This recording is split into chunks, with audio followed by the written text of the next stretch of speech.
Jon Snow stood atop the battlements of Winterfell, the biting wind whipping at his cloak and catching in his hair, as though it meant to remind him just how cold the north could be. He had grown up here, the bastard of Winterfell, watching from the shadows while his true-born siblings learned how to conduct themselves as lords and ladies. Yet the stone walls had always offered him a sort of comfort, like the arms of a distant father. The day he was to depart for the wall, he looked out over the courtyard and felt a sudden swell of doubt. He gripped the rough frost-laden stone of the parapet, turning the thought over in his mind. The call of the Night's Watch had never been his dream, merely an inevitability. But perhaps inevitabilities could be broken. He thought of his father, Ned Stark, who was now imprisoned in King's Landing under false accusations of treason. Rage and despair tangled in his stomach whenever he pictured his father's face, so steady and honest. Lord Eddard Stark, Honorable Ned, would never have stooped to treachery. It was some scheme of the Lannisters, Jon suspected, though he had never dared speak such thoughts aloud in the presence of those who might label them foolish. Tonight, though, he could not stay silent in his own mind. Tonight, the notion of riding off to the wall, while his half-brother Robb assembled an army to rescue their father, felt more like a betrayal than any vow of loyalty. He heard footsteps behind him and turned to see Robb approaching. His brother was clad in a thick cloak of wolf gray, and there was steel in his eyes Jon had not noticed before. They stood together without speaking for a long moment. The wind howled across the keep, carrying the faint echoes of their childhood laughter. Jon could almost see them as little boys, chasing each other with wooden swords, outrunning the direwolves. Robb broke the silence. "You leave at first light, don't you?" he asked quietly, though his voice seemed to carry a tremor beneath the outward calm. "That was the plan," Jon replied, uncertain. He felt the words stick in his throat. He stared out again at the courtyard, where men moved about, gathering supplies. Brown and black shapes of horses shifted in the gloom by the stables, and the soldiers of the north hustled about with grim determination. Banners fluttered with the Stark sigil in the breeze. "Soon," Robb continued, "I'll ride south to call the banners. We must have justice for father. The Lannisters can't think they can do what they please without retribution." Jon glanced at Robb. He had known Robb would raise the north, but he had not realized how swiftly it would happen, how sudden war could be. There was fear in the pit of his stomach, but also a strange excitement. The thought of battle terrified him, yet it felt more right than the thought of riding off to the wall, where he would forfeit any chance of aiding his father. He studied Robb's face, trying to see the boy he'd grown up with. Instead, he saw a young lord, a man at the edge of something vast and dangerous, a man carrying the weight of the north on his shoulders. "I should be with you," Jon said, voice low. The idea had blossomed in his mind all evening, refusing to let him rest. "I can wield a sword as well as any. The wall, I never wanted." He hesitated, swallowing the rest of the words. He had told himself for years that the Night's Watch was the only place for a bastard like him. Yet tonight, it no longer felt like an honorable option. It felt like an escape from everything that truly mattered. Robb looked at him sharply, surprise flitting across his expression. "But your arrangement, Samwell Tarly, that steward you spoke of. You said you felt duty-bound to the Watch. Jon, I never thought I'd hear you speak against going." Jon was silent. The wind thrummed at his ears.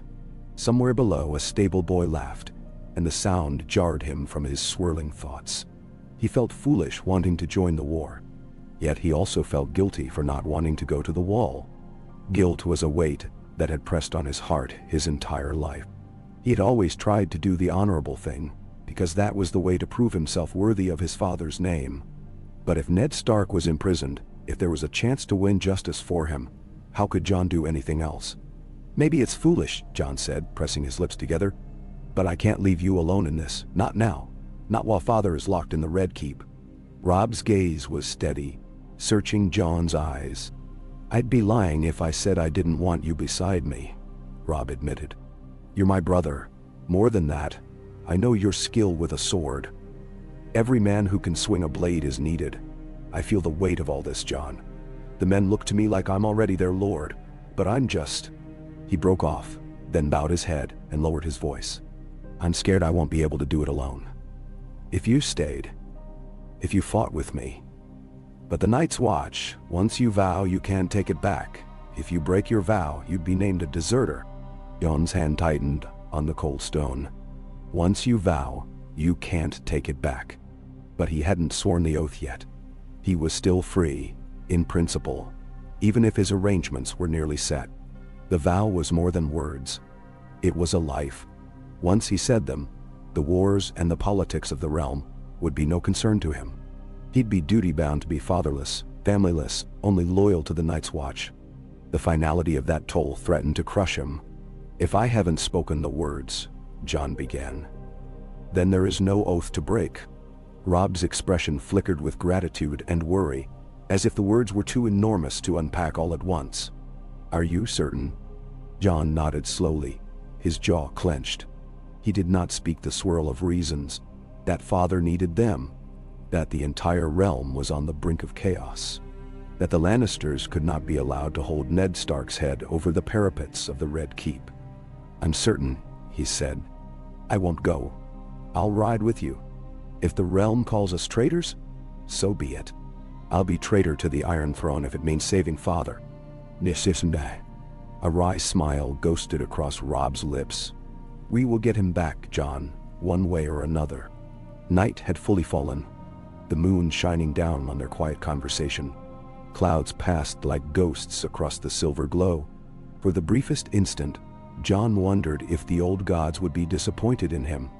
He had always believed in duty, in family, in belonging somewhere, even if his place was never truly within the halls of Winterfell. But the gods' wood was quiet tonight, and the wind carried no whisper of condemnation. They parted ways soon after, each lost in his own excitement and dread. Jon lingered a moment more atop the battlements, letting the cold burn into his cheeks, collecting the strength he would need.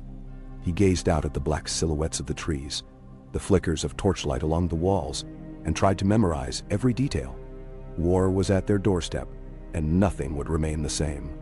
He made his way down the winding steps and into the great keep, toward the room he'd been given these past few nights, away from the stark emptiness of Ned Stark's absence. Inside, Ghost waited for him, the white direwolf curled elegantly at the foot of his bed. Ghost lifted his crimson eyes as Jon entered, ears perking in silent question. Jon stroked his fur, feeling the tension in his own chest relax just a little at the companionship. In the corridor, footsteps rustled. Jon's heart lurched at the thought of having to explain himself to the entire household. He had not told the Maester. He had not told Sir Roderick. He had only told Robb. For a moment, he worried how Catelyn Stark might react. She had never been unkind in an overt manner, but their relationship was as distant as strangers in a crowd. What would she think if Jon announced he was forsaking the Black to join Robb's war? He pushed the thought aside. Whether Lady Catelyn approved or not, Jon would do as he felt was right. He had no illusions that her disapproval could be easily brushed away, but he also saw no other path. If they were to rescue his father, the North needed every able fighter, and Jon was done with living on the sidelines. He readied himself for bed, though sleep did not come quickly. His mind churned with images of the road south, armies assembling under the Stark banner, Lannister soldiers with their golden lions, the King's Road stretching on and on, haunted by the uncertain fates lying in wait. He thought of his father in a cell, waiting for some sign from the North, waiting for news of rescue that might never arrive unless they did something. Eventually, he drifted off into a dream filled with swirling snow and the distant roar of direwolf. At dawn, Jon woke to the sound of distant horns. His limbs felt heavy, and for a moment, he was not sure if the previous night's decision had been real. Then Ghost's muzzle nudged him, and he remembered with a jolt. He was not heading for the wall. Today, or tomorrow at the latest, he would join Robb on the march. A quiver of apprehension danced in his gut, but also a strange flutter of hope. He rose, dressed in warm leathers and furs, and strapped Longclaw, his Valyrian steel sword, across his back. The weight was reassuring. Its pommel, carved into the head of a wolf, glinted faintly in the early light. Jon paused to admire its craftsmanship. He felt unworthy, but determined to prove otherwise. In the great hall, Servants were bustling about, collecting gear and provisions. The rush was thrilling and daunting. Men milled, half of them older knights who had served House Stark for decades, half green boys with wide eyes, but hearts full of pride in the Stark name. Many gave Jon a glance of recognition. After all, he was known as Ned Stark's bastard, but also as a decent swordsman. Some smiled. Others just carried on, weighed by their own burdens. Jon found it both comforting and terrifying to see how much work went into preparing for war. He caught sight of Theon Greyjoy in the corner, leaning against a wall with an almost lazy posture. Theon was Robb's close friend, a ward to Ned Stark, a cocky lad with a grin always on his face. Theon's eyebrows lifted as Jon approached. He offered Jon a smirk. "I thought you'd be up north by now taking the black. Changed your mind, Snow?" Jon eyed him warily. There was no venom in Theon's tone, only curiosity. "Yes," Jon said simply. "I'm staying." "Good," Theon said, pushing off from the wall, a bow slung across his back. "We'll need every sword, especially those who can actually wield one." His gaze flicked to where Robb was giving instructions to two bannermen. "I won't lie, this is going to be a bloody mess. But I'd rather go into a bloody mess with strong arms by my side than a bunch of green boys." Jon managed a tight smile, unsure how much warmth he could muster for Theon. Their relationship was complicated by Theon's brash manner and his occasional jabs at Jon's parentage.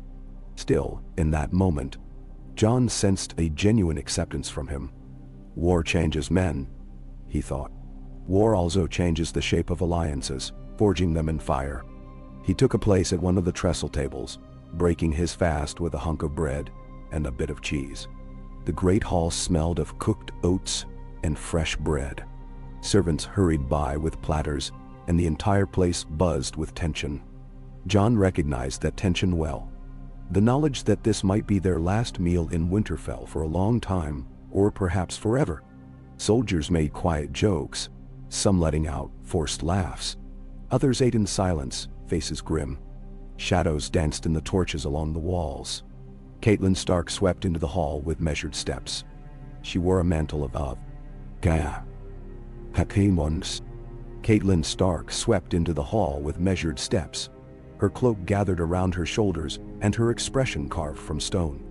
Some of the men made to bow, but she raised a hand to forestall them. She walked like someone who had not slept, eyes ringed with the faintest shadow of exhaustion.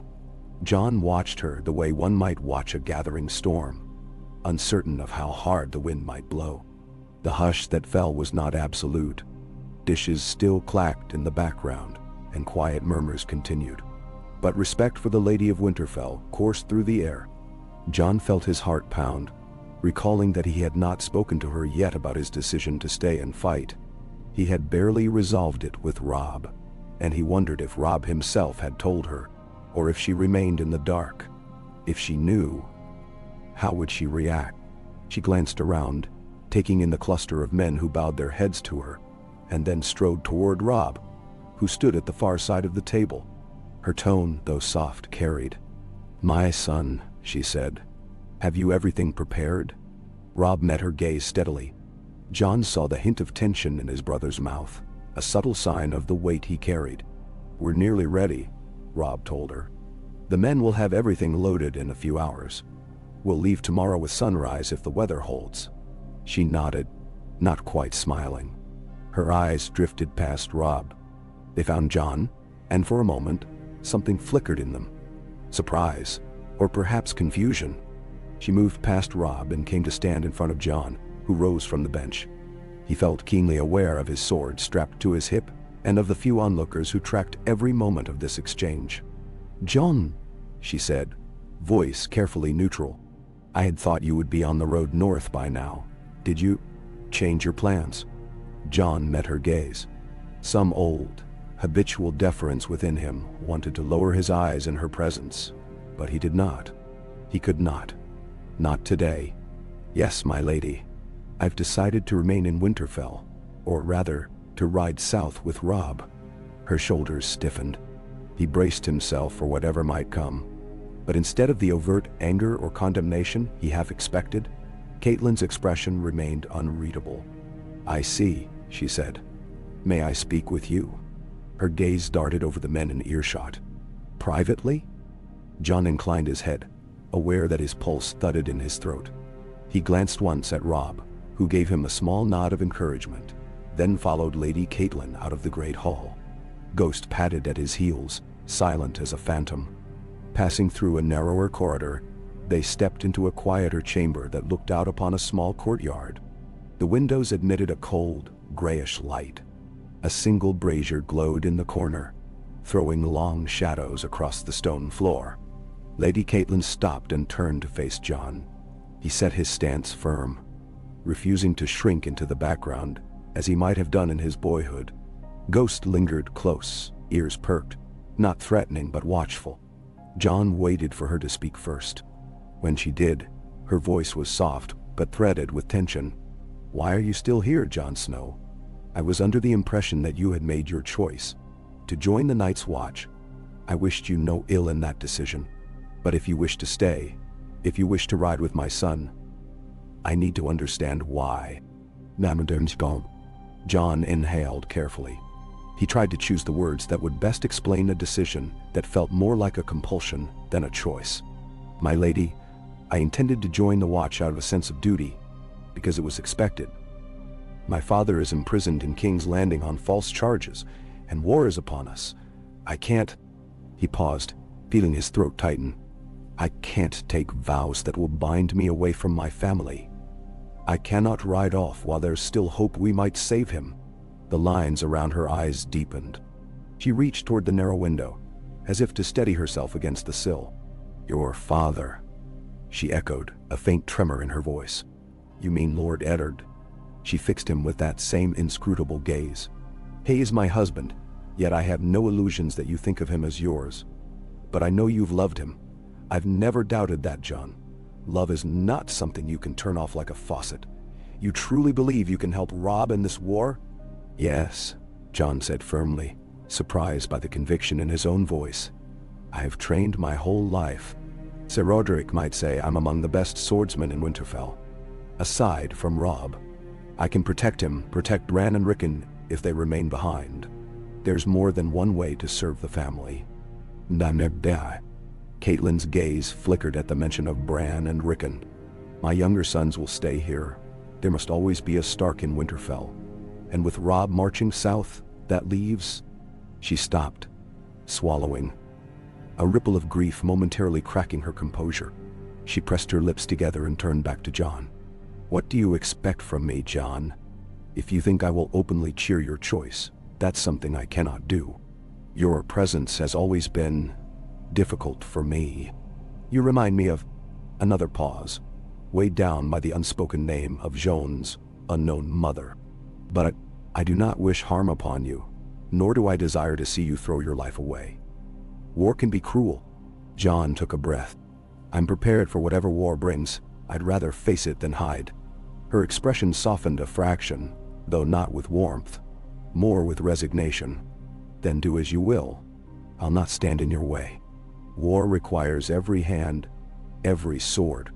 If Robb sees value in you by his side, I will not forbid it. Pray that the gods keep you both safe. She hesitated a moment longer, as if she wanted to say something else, but then turned to go. John watched her leave, a mixture of relief and some strange ache in his chest. He'd never had illusions about Lady Caitlyn's feelings toward him, but still he felt a faint longing, for understanding perhaps, or acceptance. He shut his eyes for a moment. Ghost brushed against his leg, and he reached down to run his fingers through the direwolf's thick fur. Then, with a purposeful step, he followed her out into the corridor, quietly returning to the busy heart of Winterfell. For the remainder of the day, the castle teemed with activity. Squires loaded wagons, and stable boys hurried about saddling horses. Blacksmiths hammered out last-minute repairs to swords and spear points. John observed as the armorer fitted men for breastplates, adjusting straps and murmuring curses under his breath whenever a piece didn't sit just right. Wide. At times, John lent a hand, hoisting the heavier plates in place, or carrying loads of newly minted arrowheads to the Fletchers for distribution. He ran into a few of the old veterans he recognized from Winterfell's guard. men who had stood by Ned Stark for years. They offered him gruff nods and words of encouragement. "Good to have you with us, Snow," or "We'll make them Lannisters regret this day," or "Your father'd be proud." Each time, Jon felt a confusing swirl of emotions. He wanted to believe they were right, that his father would be proud of him. But the notion of war as a path to pride felt precarious. Ned Stark had always tried to avoid violence if he could help it, teaching them that mercy and justice should never be neglected. Yet here they were, assembling an army to march on the south. Near midday, Jon went to check on the stables, where he planned to select a horse for the journey. The soft knickers and the scent of hay and leather always brought him a kind of solace, reminding him of gentler days spent caring for the horses with Robb. As he entered, Theon Greyjoy stood beside a dark bay courser, stroking the horse's muzzle while speaking with the stable master. "You'll take this one," the stable master insisted. "He's got the best speed, and you'll want that if you need to chase down them southern knights." Theon eyed the horse appraisingly. "I'll take your word," he replied with a confident grin. His gaze flicked to Jon. "You come to pick a mount, Snow? Or are you just here for the smell?" Jon gave a tight-lipped smile. "I'm looking for something strong but sure-footed. Maybe that chestnut mare in the second stall." "Nay." "Good choice," said the stable master. "She's got stamina to spare, and a better temper than most stallions I've seen. Tends not to spook, no matter how loud the battle might get." He jerked a thumb to the far stall. "Go see her if you like." Jon made his way over, hearing Theon following behind. The mare was a sleek animal, with a calm, intelligent eye. She flicked her ears as he approached, unruffled by Ghost's presence. Jon patted her neck, muttering soft words of greeting. He sensed her readiness, as though she knew journeys lay ahead. Theon's voice sounded behind him. "So, you really gave up the night's watch for this, eh?" Jon turned. Theon's tone wasn't mocking precisely, more like wry amusement. "I hadn't taken my vows," Jon said simply, "so I'm not exactly a deserter. Some might say you wasted the time of those Black brothers. Didn't they come all this way to fetch you?" Jon felt the sting of that, recalling Maester Aemon's kindly words and Samwell Tarly's trembling but determined dedication to the watch. "Perhaps," he conceded, "but I'd waste it all again if it meant fighting for my father." Theon nodded, the grin fading just enough to show something close to sympathy. "I'd do the same. My father is hostage to the Starks after all. But if he were in chains in some foreign city, I'd probably sail the seas to rescue him. Or try, anyway." He gave a sardonic chuckle. "Fathers. We can't live without them, can we? Let's hope we can set yours free." Jon frowned, uncertain if Theon was mocking or sincere, but decided not to dwell on it. Theon seldom let his true feelings surface for long. Instead, Jon turned back to the mare. "Shall do," he said. "I'll see that she's properly outfitted with my gear." They settled the matter with the stable master, ensuring the horse would be ready the next morning, then stepped outside. The early autumn sunlight fell pale across the courtyard, and a brisk wind tugged at their cloaks. Theon made to head off in search of Robb, while Jon paused to watch a gathering of men exchanging what looked like gambling wagers over a barrel. The staccato murmur of their voices floated on the air, punctuated by bursts of laughter or curses. He wondered how many of them would make it home. How many of them had families who clung to them at the door and whispered pleas to return safe. His hands clenched at his sides. He did not like to think of war's cost. But if father was to be saved, if the Lannisters had forced the North's hand, it must be done. Later that afternoon, Jon found himself summoned by Robb to the Great Solar, where once Ned Stark had held audience with vassals and household knights. The room smelled of old parchment and dust motes dancing in the slanted light. Robb stood at a table, spread with maps. Catelyn was there, along with Sir Roderick Castle, Great John Umber, and a few other bannermen who had arrived to pledge their swords. They were discussing the route south. Jon lingered by the door for a moment, hesitant to intrude, until Robb spotted him and beckoned him closer. "Come," Robb said. "We're deciding which way we'll take to reach Moat Cailin, and from there the Neck. We want to ensure we have good vantage, so we're less likely to run into an ambush. John approached, feeling a sense of strangeness at being included in such weighty matters. Sir Roderick gave him a curt nod of greeting, mustache bristling. Lady Caitlin acknowledged him with a flick of her eyes before returning to the map. Great John Umber, a towering man with a booming voice, slapped a thick finger on the parchment. If we go around these marshy paths, he was saying, we'll slow ourselves. Moat Cailin's fortifications are near impassable. So if the Lannisters come from the south, it's not them I'd fear. I'd fear the Freys or any southern house that might try to cut us off from the east. Sir Roderick cleared his throat. Walder Frey has sworn fealty to the Tullys, my lord. But he is unreliable. Caitlin's lips thinned. My father, Hoster Tully, has tried for years to keep Walder Frey's ambitions in check. We will have to deal with him carefully. The Twins is the only crossing at the Trident that can speed us to the south quickly enough to help Ned. Robb let out a small exhale, running a hand through his auburn curls. We are on a short leash of time, he admitted. If we delay too long, the Lannisters might do something rash to father. His gaze settled on John. Brother, have you any thoughts on this route? It's the same my father has taken in the past, but I don't know if there's a quicker way. John felt a jolt of surprise, uncertain how to respond. He knew the roads of the north well enough from journeys with his father, but he lacked deep knowledge of the Riverlands. Father always said Moat Cailin is vital to defend the north. John offered quietly. But we want to get to River Run, yes? We might not have time to linger. If Moat Cailin has enough men to hold it, we can press on. But we must be cautious. Some roads might be watched. We can't know for sure how many men the Lannisters have sent north, or if the mountain is riding. No.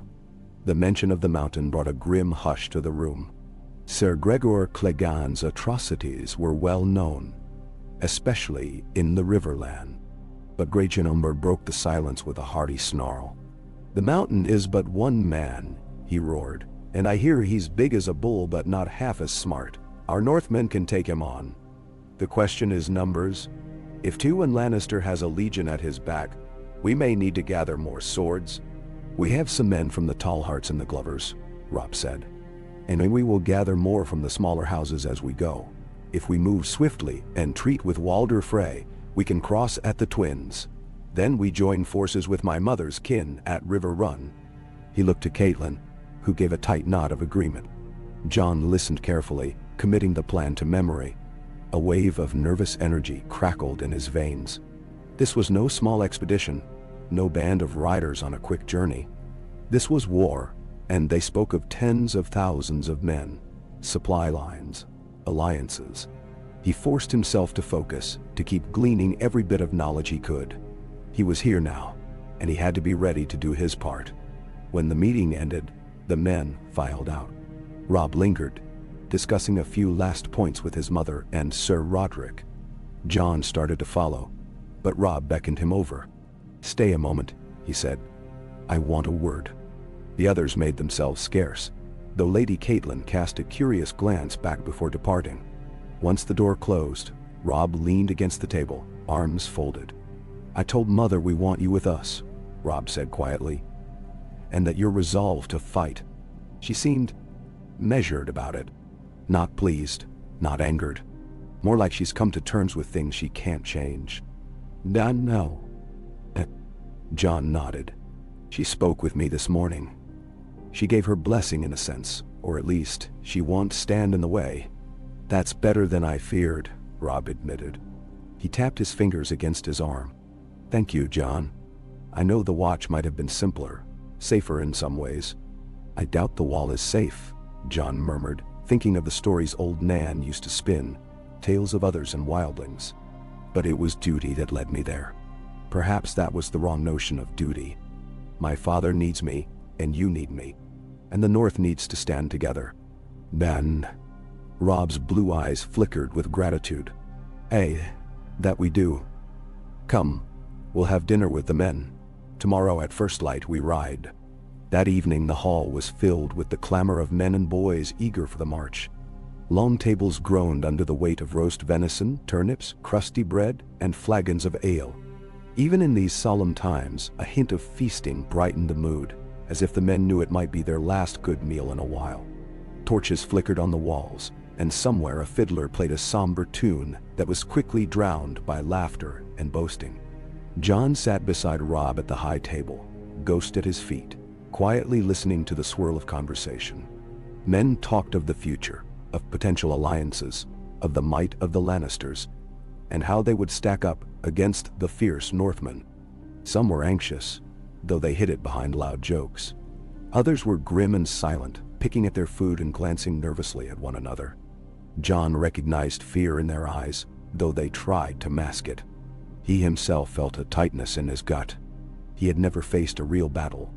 Sparring in the courtyard was a poor substitute for the chaos of war. He found Theon at another table, throwing dice with a pair of older soldiers, a mug of ale at his elbow. A servant poured wine for the high table, and Robb listened politely as the great John boomed a story about a giant boar he'd once killed with only a dagger. John watched his brother handle the conversation with an impressive composure that belied his youth. Robb was only slightly older than John, by mere months, if memory served, yet already the men looked to him as a leader. John felt a stirring of pride at that. At length, Sir Roderick rose, calling for the men to get their rest. The hall slowly emptied. The older knights lumbered off to their beds, the younger ones left in gaggles to share one last drink or talk of the future. Eventually, Robb turned to John. "Let's walk the battlements," he said quietly. "Before we bed down, I want a final look at Winterfell." Nin. They left together, with Ghost padding behind, weaving through men who were in various states of preparing for the morrow. The corridors flickered with lantern light, the stone floors cold. John could sense the hush creeping over the castle, as though Winterfell itself held its breath. They emerged on the ramparts. The night sky stretched in a canopy of stars, the moon casting a pale glow over the towers and walls. Despite the bustle earlier, the castle was calmer now. A distant clank of armor, the bark of a dog, the low murmur of a watchman. Those were the only noises to be heard. The wind nipped at their faces, carrying the crisp hint of oncoming winter. Robb leaned on the crenellations, gazing out at the dark shape of the wolfswood. His breath curled in the cold air. "I remember Father bringing us up here once," he said quietly. "When we were both quite small, he told us we must know every inch of Winterfell, inside and out, if we were to be men of the North." John closed his eyes briefly, recalling that memory. How Ned Stark had pointed out the courtyard below. How small it looked. "He said a lord must be able to protect his people, and that means knowing their lands," John said. "He said the same to me, even though I wasn't." He trailed off, not wanting to sour the memory by stating the obvious, that he was the bastard. Robb glanced at him. "Bastard or not, you've always been a part of this place. He taught us both, in his way." "Naudin?"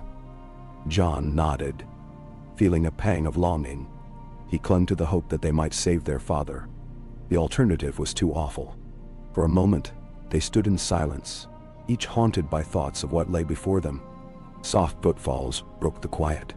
Theon emerged from the stairwell, a grin etched on his face despite the chill. "You two are as quiet as ghosts," he teased. Then he noticed Ghost by John's side and laughed. "Well, nearly." "What do you want, Theon?" Robb asked, though not unkindly. "Only to tell you that the men have settled for the night, or as much as they will, what with all that ale in their bellies. We've got a dawn departure, so I'll be sure to rouse them." He rested an elbow on the stone. "I must admit, I'll miss Winterfell. For all that I'm a ward here, it's been my home too." Robb made a small sound of agreement. "Yes, it's home." He looked over the walls again, the faint flicker of torchlight dancing across the courtyard. "And tomorrow, we leave it behind. We're riding into war, Theon. Don't forget that." "Nepsi. Aye. And I look forward to spilling Lannister blood," Theon said with a flourish, though John detected a trace of bravado. "I'll let you two brood in peace. Good night." With that, Theon left them, footsteps echoing down the steps. Robb sighed. "Well, brother," he said to John, "let's turn in. Tomorrow we truly begin this." John followed him back down the stair, feeling the weight of the future pressing. He recalled again the vow he had not spoken. Night gathers, and now my watch begins. It would never begin for him now, not that vow. Instead, he had bound himself to the cause of the North, to the hope of rescuing his father. He only prayed that his choice would not lead them all to ruin. When dawn broke the next day, the courtyard was alive with a clamor of departure. Horses shuffled, their breath visible in the crisp morning air. Wagons creaked as they were loaded. Dogs barked, and men stamped their feet against the cold, pulling cloaks tight. John arrived dressed for battle in boiled leather and mail. He checked that Long Claw was secured at his hip, and that Ghost was alert at his side. Robb appeared soon after, wearing his own leathers and wolf pelt cloak, the bronze pin of House Stark at his shoulder. They walked among their assembled forces. John saw hundreds, no, thousands, of men, many with the Stark banner pinned to their cloaks, some from allied houses. At the forefront, the Great John was already mounted, his massive warhorse stamping. Theon, too, had his bay courser under him, bow slung across his back. Robb paused to share a quick word with Lady Caitlin, who clutched his hands in hers, speaking in low tones. John stood a few steps away, giving them space. He caught fragments of her words.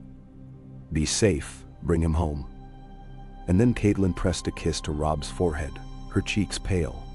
Moments later, Robb swung onto his horse, and a hush swept over the men as they looked to him for direction. John mounted the chestnut mare, feeling her shift beneath him, sensing her readiness. Ghost, with his uncanny grace, moved alongside. Robb raised his voice. "We ride for Moat Cailin to secure our path south. We ride to bring justice to those who have wronged the North. And we ride to free my father, Eddard Stark, Lord of Winterfell." In a roar went up from the assembled men, spears pounding on shields. The noise reverberated off the walls, sending ravens flapping from the battlements. John's heart pounded in his chest, and he shouted his own cry, letting the energy of the moment flood him. Then the gates of Winterfell yawned open, and the army poured forth. Horses trotted in close formation at first, while the foot soldiers marched behind in orderly ranks. The air was filled with the crunch of boots on gravel, the thud of hooves, the squeak of wagon wheels. From the walls, those left behind watched with solemn faces. Women, children, the old and the infirm. John glimpsed Rickon up on the ramparts, and perhaps Bran beside him, though it was difficult to tell from afar. He hoped they would stay safe within these ancient walls. As they passed through the gates, John glanced back one last time, taking in the sight of Winterfell's towers, silhouetted against the pale sky. The wind stirred the banners overhead, the gray direwolf dancing in the breeze. For a moment a pang of doubt pricked at him. Was he right to forsake the watch? But the faces of his father, his brother Robb, and the good men who marched with them burned in his mind. A sense of resolve swelled within him. He would see this through. The column snaked along the King's Road heading south. At the front rode Robb and his principal bannerman, Sir Roderick, the Great John, Theon, and a half-dozen others who each commanded their own detachments. John found a place just off Robb's right flank, letting the main leaders speak, but staying close enough to keep watch. Now and then Robb would turn to him, offering a tight smile or a brief command. John was grateful for that. It made him feel included, not just another soldier in the host. Ghost padded along in the snowy brush off the road, silent as death. Some of the horses skittered at the sight of the direwolf, but Ghost paid them no mind. John reached down to pat the hilt of Longclaw, a habit he found himself doing often. The memory of Jorah Mormont's gift stirred in him. Would the old bear at the wall curse Joan's name for turning away at the last moment? Perhaps. But John had to cling to the choice he'd made. They traveled at a steady pace. Now and again, the outriders returned with news of the road ahead. No sign of Lannister patrols, no sign of any danger so far. The hush of the northern forests enveloped them, broken only by the chatter of men and the rhythmic thud of hooves. Thick stands of pine, frosted with early snow, towered over the road. Crows gathered in dark clusters on bare branches, watching with curious eyes. John noticed how the men occasionally exchanged uneasy glances at the sight of so many crows, as if the black birds were omens. On the second day out from Winterfell, they made camp by a wide stream. Tents sprang up and smoke curled from cook fires. Men huddled around, warming their hands, passing skins of wine or ale, telling tales or quietly mending gear. The sky overhead deepened to a steel gray, and a light drizzle began, making everything damp and cold. Jon pulled his cloak tight and helped Robb Squire gather kindling for their fire. Ghost prowled the perimeter, occasionally disappearing into the trees, only to return with silent steps, as if performing his own sentry duty. Before turning in for the night, Robb called his commanders together under a large pavilion. Jon accompanied him. Inside, lanterns cast a warm glow on the gathered men. The great Jon sprawled on a camp stool, swigging from a flask. The others ringed the folding table where a map was pinned by daggers at the corners. Robb stood, hands on hips, frowning at the inked lines. "Tomorrow we continue south," Robb announced. "We should reach the outskirts of Moat Cailin by midday in 2 days' time. I want outriders on all sides. No one gets within 10 miles of us unseen." Norse.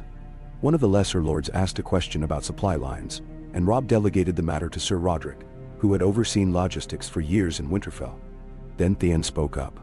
"I can lead a small scouting party ahead to gauge if there's any trouble near Moat Cailin.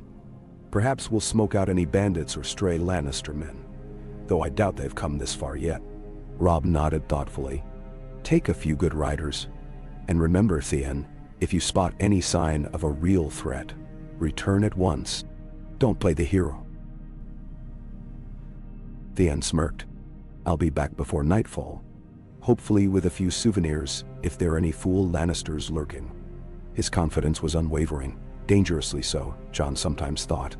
But he said nothing. They all had a role to play. Jon himself offered to do his own patrol with Ghost, but Robb pointed out that the direwolf might unsettle potential allies or peasants along the road.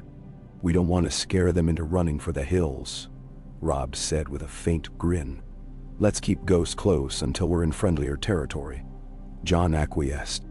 He was still learning the intricacies of commanding men and making alliances. Strategy was more than just charging into the fray with a sword in hand. He tried to absorb every detail, every nuance of Robb's decisions. That night, Jon lay in his tent, listening to the patter of drizzle on the canvas overhead. Ghost curled at his feet, radiating warmth. Outside, faint voices drifted through the camp, men telling quiet jokes or sharing stories of home. Jon's mind turned to Samwell Tarly and the others at the wall. Where were they now? Perhaps Sam was reading in the library or fumbling his sword in training. Perhaps Pip or Gren was standing atop the ramparts, scanning the horizon with the same quiet vigilance Jon had once felt. A pang of longing shot through him, not for the Night's Watch exactly, but for the camaraderie he had begun to find there. He knew he had chosen a different path, and there was no turning back. He reminded himself that Father needed him. Robb needed him. That was purpose enough. Sleep eventually claimed him, but he dreamt of a vast white expanse, snow stretching endlessly, with shapes moving in the distance. He dreamt of a sword in his hand that burned with cold fire, and of a dire wolf's howl echoing across the emptiness. When he awoke, the dawn was gray and cold, and for a moment he could not recall where he was. Then the hustle of the camp reminded him swiftly. He was on the march southward, to war. They pressed on. Each day brought them closer to Moat Cailin. The terrain grew wetter, with marshy patches and stagnant pools, low-hanging vines and gnarled trees. The road itself devolved into a muddy track, and the wagons squelched through, sometimes getting stuck. Men would have to shoulder them free amid cursing and laughter. The smell of damp earth and decaying leaves clung to everything. Jon found himself remembering old stories of the Neck, how the Cronogmen lurked in hidden bogs, masters of ambush. But these were allies, presumably loyal to the Starks. More and more bannermen joined as they advanced. Small retinues from lesser houses marched in, pledging swords to Robb. At times, it felt like the host was swelling immeasurably, though Jon noted that many of them were poorly equipped or lacking in training. Some had rusted mail or dented helms, but their eyes burned with a fierce desire for justice, or perhaps vengeance. Word of Ned Stark's imprisonment had traveled swiftly, and the North remembered their lord with fondness. Robb did his best to organize them, assigning them to different formations under seasoned knights or lords. Each evening, the camp spread wider, the fires multiplying like stars. Jon assisted where he could, drilling younger soldiers in basic swordplay. He would run them through footwork, stance, parries, and thrusts, correcting them when they left an opening. Some were grateful for the lessons, others bristled at taking instruction from a bastard, but Robb's endorsement kept them in line. One evening, after an especially grueling day of travel in chilly rain, Jon walked the perimeter of the camp with Ghost. The mud clung to his boots. The men huddled under tents or makeshift shelters, trying to keep their fires from sputtering out. A hush lay over the soggy ground, broken by the occasional cough or murmur. Jon checked on the posted sentries. They recognized him, some nodding, some saluting. A few offered small talk. "Ever fought in real battle, Snow?" asked one of them, a middle-aged man with streaks of gray in his beard. "No," Jon admitted. "Only in the yard." The sentry spat into the mud. "Be glad. It's not something to look forward to.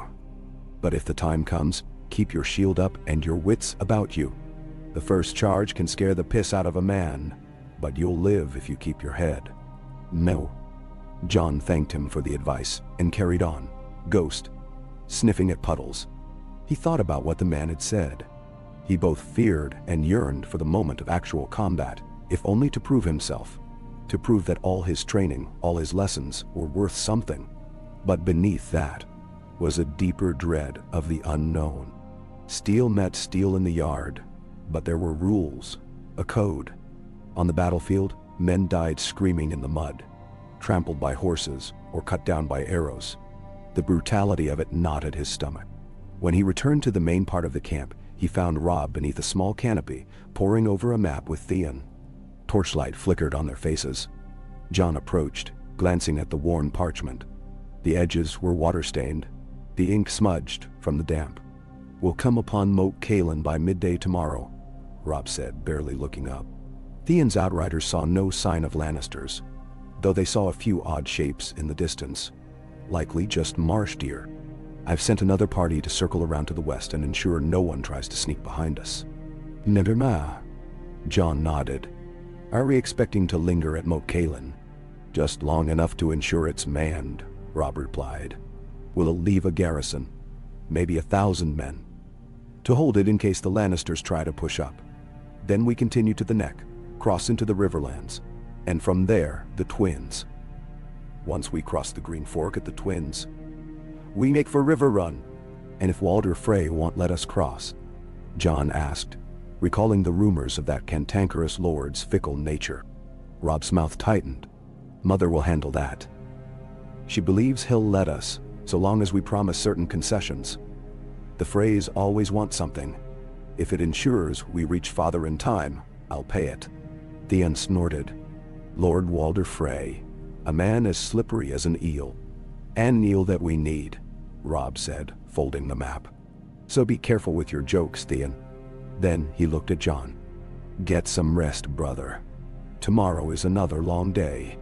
Jon nodded and took his leave, though his thoughts simmered with the challenges ahead.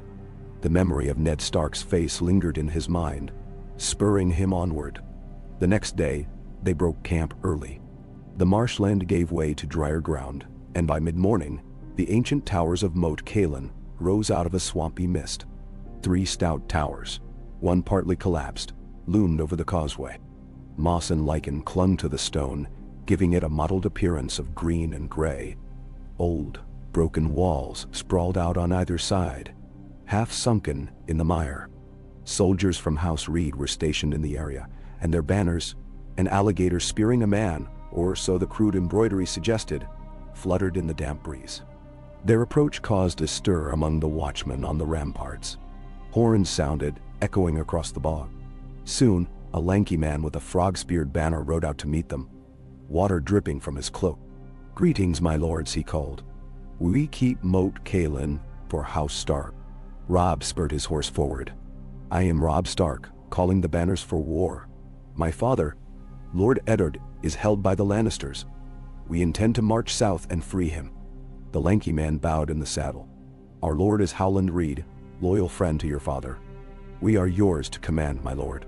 You'll find a safe haven here if you need it." "Destin." Robb thanked him and explained that they would deposit a garrison and continue on with the bulk of their forces. The man led them through the twisting causeway, where the water on either side seemed to swallow the horizon. Fog clung to the ground, swirling around the horses' legs. John felt an eerie sensation as they passed broken arches and watchtowers, imagining how many battles this fortress had seen across centuries of northern history. Inside what remained of the main courtyard, the Reeds had erected simple wooden structures to house their men. The place smelled of damp moss and peat smoke. They conferred with the garrison leader, discussing supply lines and strategies. Robb selected 1,000 men to remain, commanded by Lord Serwyn and a few of his seasoned knights. "Hold this place," Robb told them. "If the Lannisters dare come north, make them regret it. But if we fall in the south, do what you can to protect the neck. Winterfell must stand, no matter what." By afternoon, with Moat Caelin's defense arranged, the host set out once more. The road narrowed again, flanked by the bogs of the neck. The men trudged on, bracing against the damp chill. John kept close to Robb, occasionally scanning the surrounding marsh for threats. Nothing stirred but frogs, and the occasional crane taking flight. Still, the gloom weighed on them, and conversation was subdued. They pressed south day after day, crossing from the neck into lands that began to show the scars of conflict. They passed a farmstead, its fences broken, the fields trampled as if by a large group on horseback. The farmer, an older man with haunted eyes, peered out at them, relief flickering on his face upon seeing the stark banner. He whispered something about bandits or soldiers in Lannister livery passing through. Robb told him they would bring justice, but the old man only shook his head, as if to say no justice could restore what was lost. They left him behind, and John felt a hot coil of anger inside his chest. War was truly upon them, and innocents were caught in the middle. As the weather cooled, they inched toward the crossing at the Twins.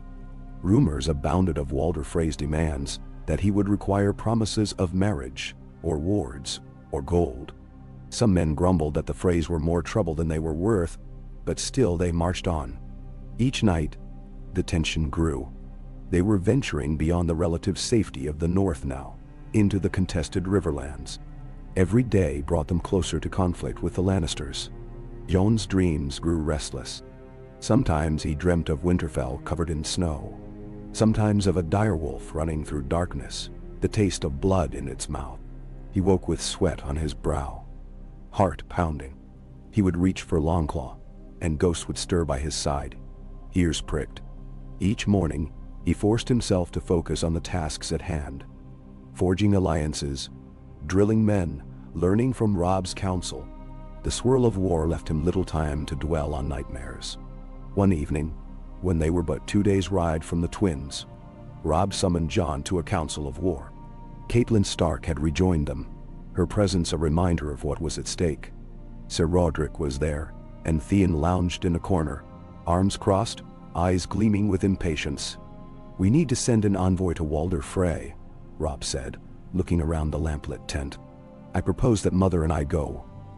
He may respect our approach more if we come with courtesy rather than an army at his doorstep." Catelyn's nod was immediate. "It's wise, Robb. Let me speak with him. I have known him for many years, though he's never been a man of easy bargains." Jon listened, standing at Robb's right. His heart thudded at the mention of splitting their force. But he knew they couldn't simply appear at the Twins unannounced with thousands of men and expect a warm welcome. Ser Rodrik offered to ride with them for protection, but Catelyn shook her head. Walder Frey might see that as a threat. "Best we keep our guard small. Then I'll only take a handful of men," Robb said. "Mother, Theon, a few knights, and myself. The rest will camp a league away, so as not to provoke him." Robb turned to Jon. "Brother, I'll leave you with the main host for the night if that's acceptable. In case we need to send orders quickly. We shouldn't be gone long." "Nizero," John felt a swirl of conflicting urges. He wanted to be at Robb's side, but also he understood that diplomacy might fare better without too many voices. He inclined his head. "I'll do as you command." Robb gave him a small, grateful smile. "Good. We'll set out at dawn." With that decided, the council broke. Men drifted off to prepare. Caitlin paused beside John before leaving, looking as though she wanted to speak, but she simply offered a curt nod and vanished into the torchlit darkness. Theon ambled out after exchanging a few hushed words with Robb. John lingered. "Are you sure you want to go yourself?" he asked quietly, once they were alone. Robb's expression hardened. "I'm the one leading this army, John. If I'm to ask men to risk their lives to save father, the least I can do is see that old weasel Walder Frey myself." John couldn't argue with that. He reached out, clasping Robb's forearm in a gesture of kinship. "Then be careful. If anything should happen, we'd be lost without you." "Nothing will happen," Robb assured him, though John heard the hint of uncertainty. "We'll be back in 2 days, with a plan to cross the Twins. Then we go to River Run, and after that we bring the Lannisters to heel." John gave a tight smile. "I'll be here with the men, ensuring they're ready. Just send word if you need anything." Robb pulled him into a quick embrace. "We'll see this through together, brother," he murmured, then released him. They parted ways, each preparing for the next day's dawn. Outside, the camp stretched wide under a moonless sky. Fires glimmered like scattered jewels. Ghost prowled at Yon's side as he walked among the tents, the direwolf's red eyes reflecting the flames. Men doffed their caps or saluted as he passed, and for once he did not feel quite so much like an outsider. He had chosen the North over the Watch, and here he was, doing his part. Whatever fate awaited them, he would stand firm. He slipped into his tent, found a place for Ghost to settle, and unbuckled his sword belt. As he lay down on the makeshift cot, the sounds of the camp eventually lulled him into a fitful sleep. His final thought before dreams claimed him was of Ned Stark, his father, and the unyielding determination that they must not fail him, no matter the cost.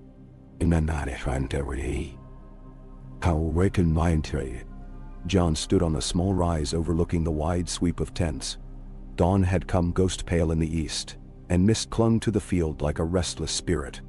The men and horses were stirring, stamping in the dewy grass, grumbling at the cloying chill. Everywhere, there was a sense of new beginnings laced with a tension that hummed beneath the surface. The day had arrived for Robb and Caitlin Stark to ride ahead to the Twins and speak with Walder Frey, hoping to secure passage across the river. John had risen early, too uneasy to sleep much. At first light, he donned his leathers, strapped Longclaw to his belt, and walked out into the cold to watch the preparations. Ghost trotted beside him, eerily silent, the direwolf's fur shimmering under the pale sun. In pockets throughout the camp, men huddled around last embers, warming hands, chewing on strips of dried venison. Some were already strapping bedrolls and gear back onto wagons. Others fiddled with loose buckles or checked the fletching on their arrows. They all knew today was important. The chance to cross at the Twins meant the difference between a swift thrust south or a long detour fraught with unknown perils. And Walder Frey was no easy man to treat with. His reputation for trickery and cunning was legendary across the realm. John walked along the winding paths between tents until he reached the cluster of horses being prepared for Robb's party. Robb was at the center, cinching the saddle on a gray stallion, while Theon Greyjoy and a couple of Robb's guards stood nearby. Lady Caitlin spoke with Sir Roderick in low tones. John could see the tension in her posture, straight-backed with a measured set to her mouth. Even if she wore a cloak to ward off the chill, the greater cold was the uncertainty ahead. Robb glanced up and caught sight of John. A faint smile curved his lips. "Morning," he said, voice quiet, as though he worried any loudness might break the brittle hush around them. John nodded. "Your horse looks restless. I suppose he's reflecting your mood." "Day." Robb snorted softly, patting the stallion's flank. Maybe so. I wish I didn't have to leave the men behind. It feels odd going off with such a small party. But it's the only way not to spook Walder Frey." He stepped away from the horse, rolling his shoulders. "You'll manage things here?" "Yes. John answered. "We'll keep camp a league away from the twins as planned. If you need to send word, a raven or a rider will find us easily. Sir Roderick left me instructions too. We'll hold our position until you return." Lady Caitlin approached. She had donned a practical riding gown of thick wool and a cloak pinned with the tully fish. Though her face was pale with worry, she nodded at John in acknowledgement. "Be sure the men remain disciplined, John. We don't want them roaming the countryside, causing any trouble for the local folk. The Freys will be looking for any excuse to raise their price." John inclined his head. "I'll see to it, my lady." Robb gave the final glance to his small retinue. Theon, 2 seasoned knights, Sir Wendell Mannerly, and Sir Perwyn Frey, one of Walder Frey's younger sons who'd been squired in Winterfell for a time, and a pair of guards who would form the rest of their escort. If Walder Frey needed a symbolic nod of trust, letting a Frey ride at Robb's side was no small gesture. Robb and Caitlin mounted. Theon followed suit, flashing John a roguish grin as he swung into the saddle. "Don't let the men get too comfortable. We'll be back soon, with the Freys convinced they owe us their crossing." Nimneridshad. John returned a tight smile. He watched them ride off in a small cloud of dust. Ghost let out a faint whine as if unsettled by the parting. John placed a hand on the direwolf's head. "He'll be back," John murmured, almost as if he needed to convince himself. Then he turned, exhaling. The army around him carried on with its business, but now a sense of waiting pervaded the air. He spent the morning inspecting the perimeter. Riders circled the camp, and John spoke with each cluster of guards to ensure they were rotating watch properly.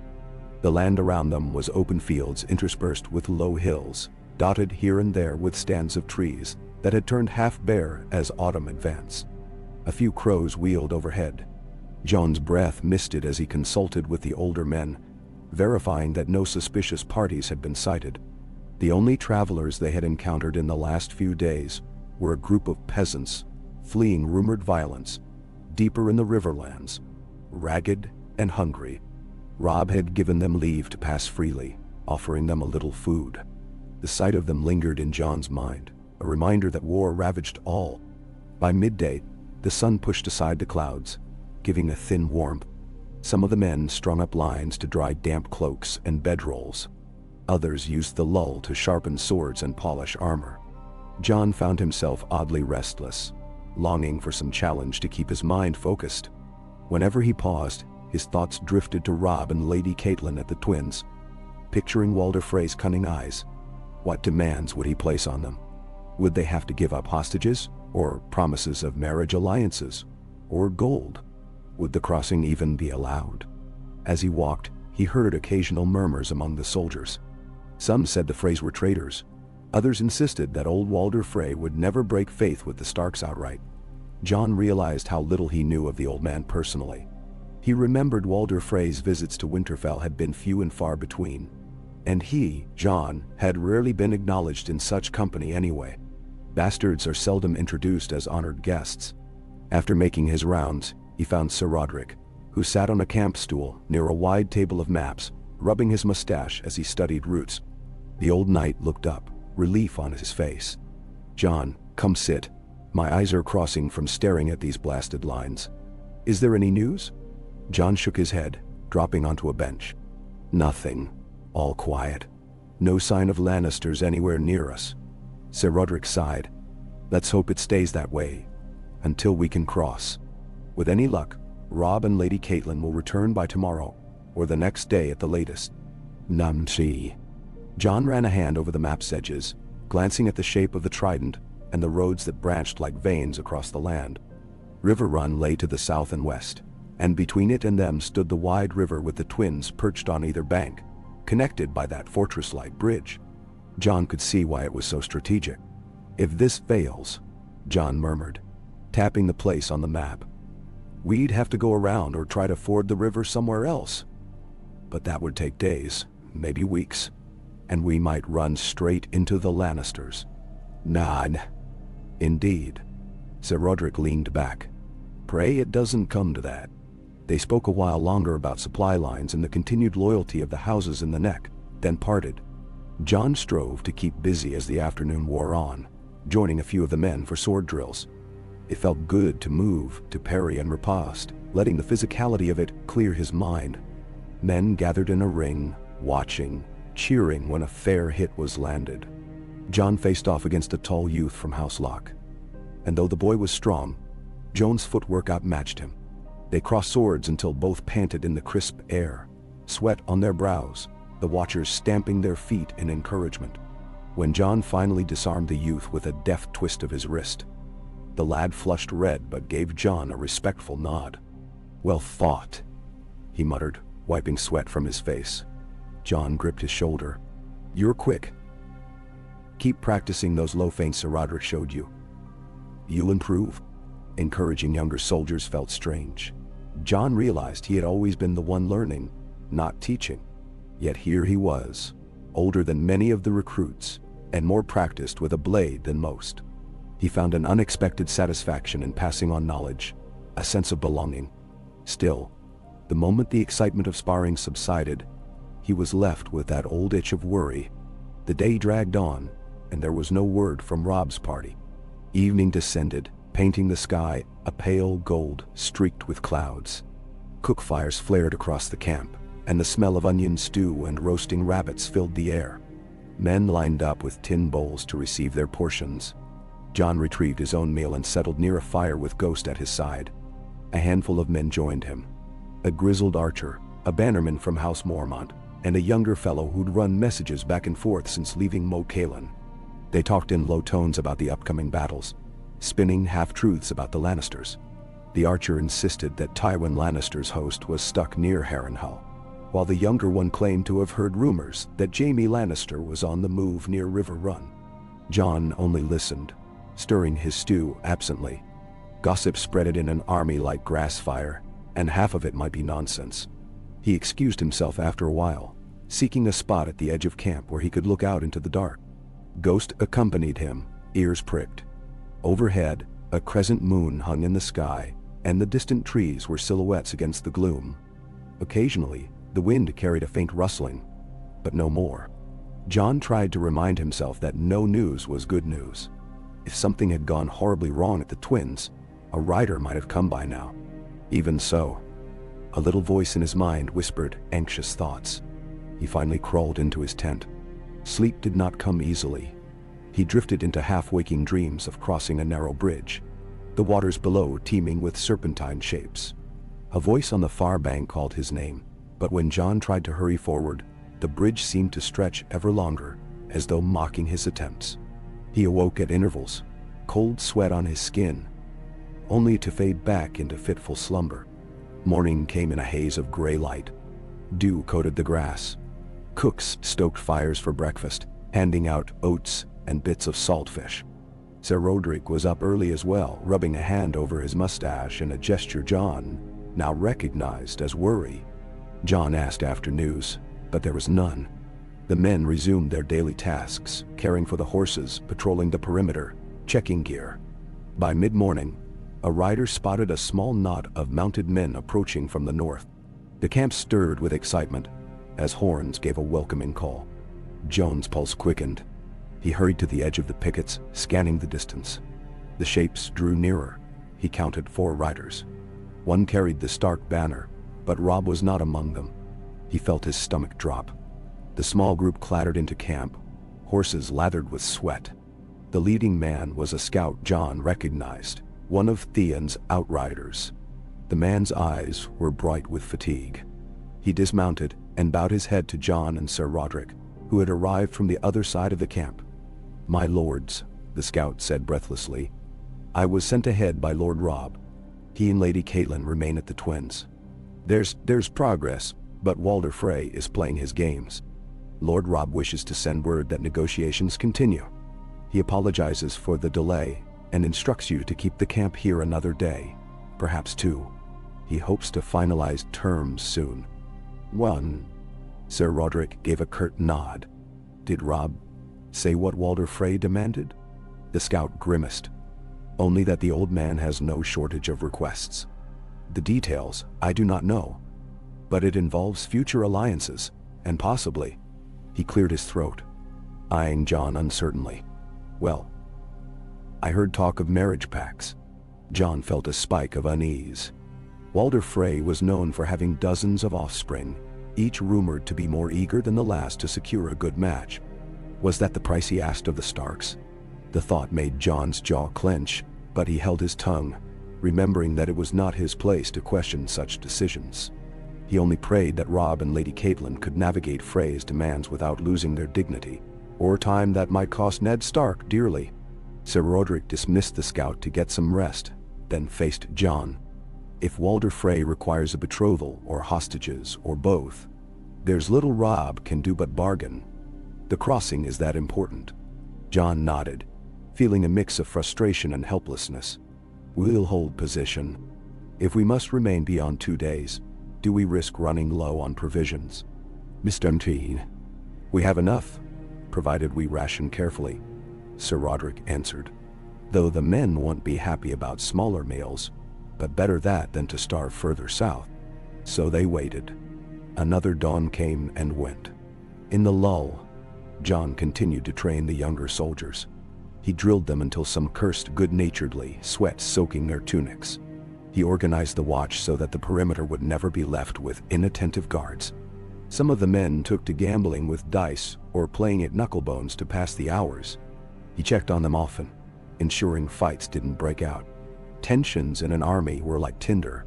A single spark and trouble erupted. Yet still, day turned to dusk with no new messages. Ghost prowled the edges of camp at night, sometimes returning with traces of swamp mud on his paws. John found sleep elusive again, plagued by worries about Ned Stark in King's Landing, about the cunning Walder Frey. Had something gone wrong? On the morning of the 3rd day since Robb's departure, the men were growing restless.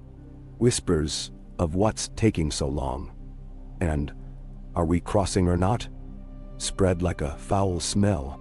Even the great John, who had remained behind at the main camp with a portion of his umbermen, was seen pacing, biting off curses at the empty horizon. Close to midday, horns sounded from the north approach.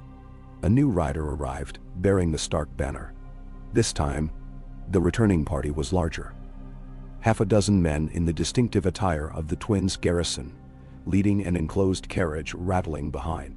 2 riders bore the direwolf sigil of House Stark. The men in the camp scrambled to see who approached, but once again, John saw no sign of Robb himself or Lady Catelyn. Instead, at the head rode Theon Greyjoy, mud-splattered and looking thoroughly annoyed. Theon reined in, half-leaping from his horse before it even stopped. 7 hells, he muttered, wiping sweat and dirt from his brow. He tossed the reins to a stable boy who came running. We need water for the horses now. John stepped forward. Then, what's happening? Where's Robb? Theon planted fists on his hips, letting out a gusty breath. He's still at the twins, hammering out the final terms. Sent me back to fetch a few things, and he jerked a thumb toward the carriage. He wants 2 of the Frey ladies taken under Stark protection. Walder Frey demanded they be fostered in the north or some such arrangement. I've lost track of all the conditions. He's got a brood bigger than any stable. John traded a glance with Sir Roderick, who had come to the fore with a swift step. So you're to collect these fosters? Sir Roderick asked. That, and I've a message. Theon dug into his saddlebag, producing a small sealed parchment. He handed it to Sir Roderick. Lord Robb asks for your help in preparing the men for a march soon. We're crossing, he's made a deal, but Walder Frey insists on certain details being made official, and that's taking time. He also wants to see that the men remain disciplined and that no one is out raiding or looting near his lands. So keep the camp in check, but have them ready to move in 2 days. John felt a wave of relief. At least the crossing seemed assured. That was a victory in itself. He watched as Sir Roderick broke the seal and read the parchment quickly. The old knight's brows furrowed, then relaxed. So Walder Frey will grant us passage, Sir Roderick muttered. Lord Robb yields to certain terms, including marriage alliances for the future, his or Arya's it seems, but they'll be spelled out in writing. Lady Catelyn is witnessing all, a wise precaution given Walder Frey's cunning. He folded the parchment. We'll do as instructed. Theon rocked on his heels. I need to collect the Fosters. He gave an exaggerated roll of his eyes. I pray they're not too squeamish about traveling in that cart. It's a bumpy road, and I need to gather a small escort to bring them back to the twins. Robb wants them delivered in one piece, obviously. John said, I'll help you select men for the escort. They made arrangements, picking 4 riders of proven reliability who wouldn't get drunk or spook the Frey girls with body jokes. Meanwhile, Theon told tales of Walder Frey's seat. How the castle spanned both sides of the Green Fork, and the bridge between was heavily fortified. Walls, murder holes, arrow slits. They could hold off an entire army if they felt like it, he said with grudging admiration. No wonder Walder Frey fancies himself so highly. He's practically a king at that crossing. John nodded, listening with half an ear as Theon recounted the bickering, the scowls, the horde of Frey children and grandchildren swarming the halls. Meanwhile, the carriage that had arrived with Theon was being emptied of a few Frey men who hopped out, stiff-limbed. They were older, evidently part of the arrangement to oversee the Fosters. John found it strange, the notion that Walder Frey would trust House Stark enough to send 2 of his own across the lines as wards. But perhaps that was exactly how Walder Frey played the game. 1 step forward, 2 steps back, always ensuring reciprocal hostages. Before the sun dipped too low, Theon and John oversaw the arrival of 2 young Frey women. They were not children precisely, but young enough to be uncertain of their surroundings. One was perhaps 13, the other 15. Both wore plain cloaks, dyed a muddy brown, and they stuck close to each other. Their hair was limp from travel, eyes darting nervously at the sight of so many Northmen milling about. They're to be delivered to Moat Cailin or Winterfell eventually, Theon explained to John in a muttered aside, depending on how the war goes. We'll keep them with Lady Catelyn in the meantime, I suppose. He shrugged. This is the price Walder Frey demanded, ensuring his house is tied more tightly to the Starks. Not sure how the old weasel chooses which of his brood to send off. John offered a polite half-bow to the young ladies, trying to put them at ease. Welcome, he said. We'll see you safely back to your kin on the other side of the river soon enough. You'll be comfortable tonight. They did not speak, but gave little curtsies, trembling as though they stood in a harsh winter gale. John guessed they were overwhelmed by everything. An unknown fate, an unknown house, war looming on all sides. He felt a pang of sympathy, remembering how helpless he had felt when first preparing to go to the Wall, unsure of his own future. With Sir Roderick's help, they found a vacant tent for the Frey wards, decently furnished for at least a night's rest. The young ladies scurried inside, accompanied by their 2 chaperones. The arrangement was awkward but necessary, so it seemed. Outside, Theon scratched his head, yawning. I'll give them an hour to settle. Then we set out again before dark, if we're to deliver them back to the twins by tomorrow midday. John blinked, not expecting Theon would leave so soon. Can't you wait until dawn? He asked. It's a rough road in the dark. Theon made a face. Walder Frey demanded the Fosters remain at the twins tonight, or so I gather. Some superstition about them, not resting outside his domain until the deal is sealed. The man is mad, but that's the order. Robb can't risk insulting him when we're so close to an agreement. Lundamna. John raked a hand through his hair. Then I'll get you what you need. Food for the journey. Fresh horses if yours are spent. Theon gave him a grateful nod. Aye. Thank you. I'll see them delivered. And hopefully tomorrow Robb can finalize everything. And we'll all cross. The men must be ready to march right after we get the word. John set about the preparations. He arranged for a swift meal for Theon and the escort, had stable boys bring out fresh horses, and oversaw the distribution of torches for the journey. By the time the Frey wards re-emerged, they looked at least marginally less frightened, though still pale. They were helped into the carriage, the Frey chaperones exchanging tense farewells with Sir Roderick, who gave polite bows, but nothing more. Soon enough, Theon swung into the saddle calling out, "Wish me luck," with a wry grin.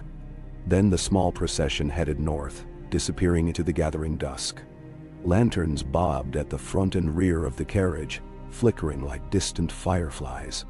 With their departure, the camp settled into a restless calm again. John paced along the rows of tents, ensuring all was well. At the main cooking area, Men hunched over pot after pot, stirring stew made from yesterday's salted beef and whatever vegetables remained. The tang of onions stung the air. Some men joked that they would soon be eating bark off the trees if this negotiation went on much longer, but they said it good-naturedly. Most recognized how vital the crossing was. Sir Roderick had busied himself reading Robb's orders by firelight. John approached him, greeting softly so as not to startle him. The older knight looked up.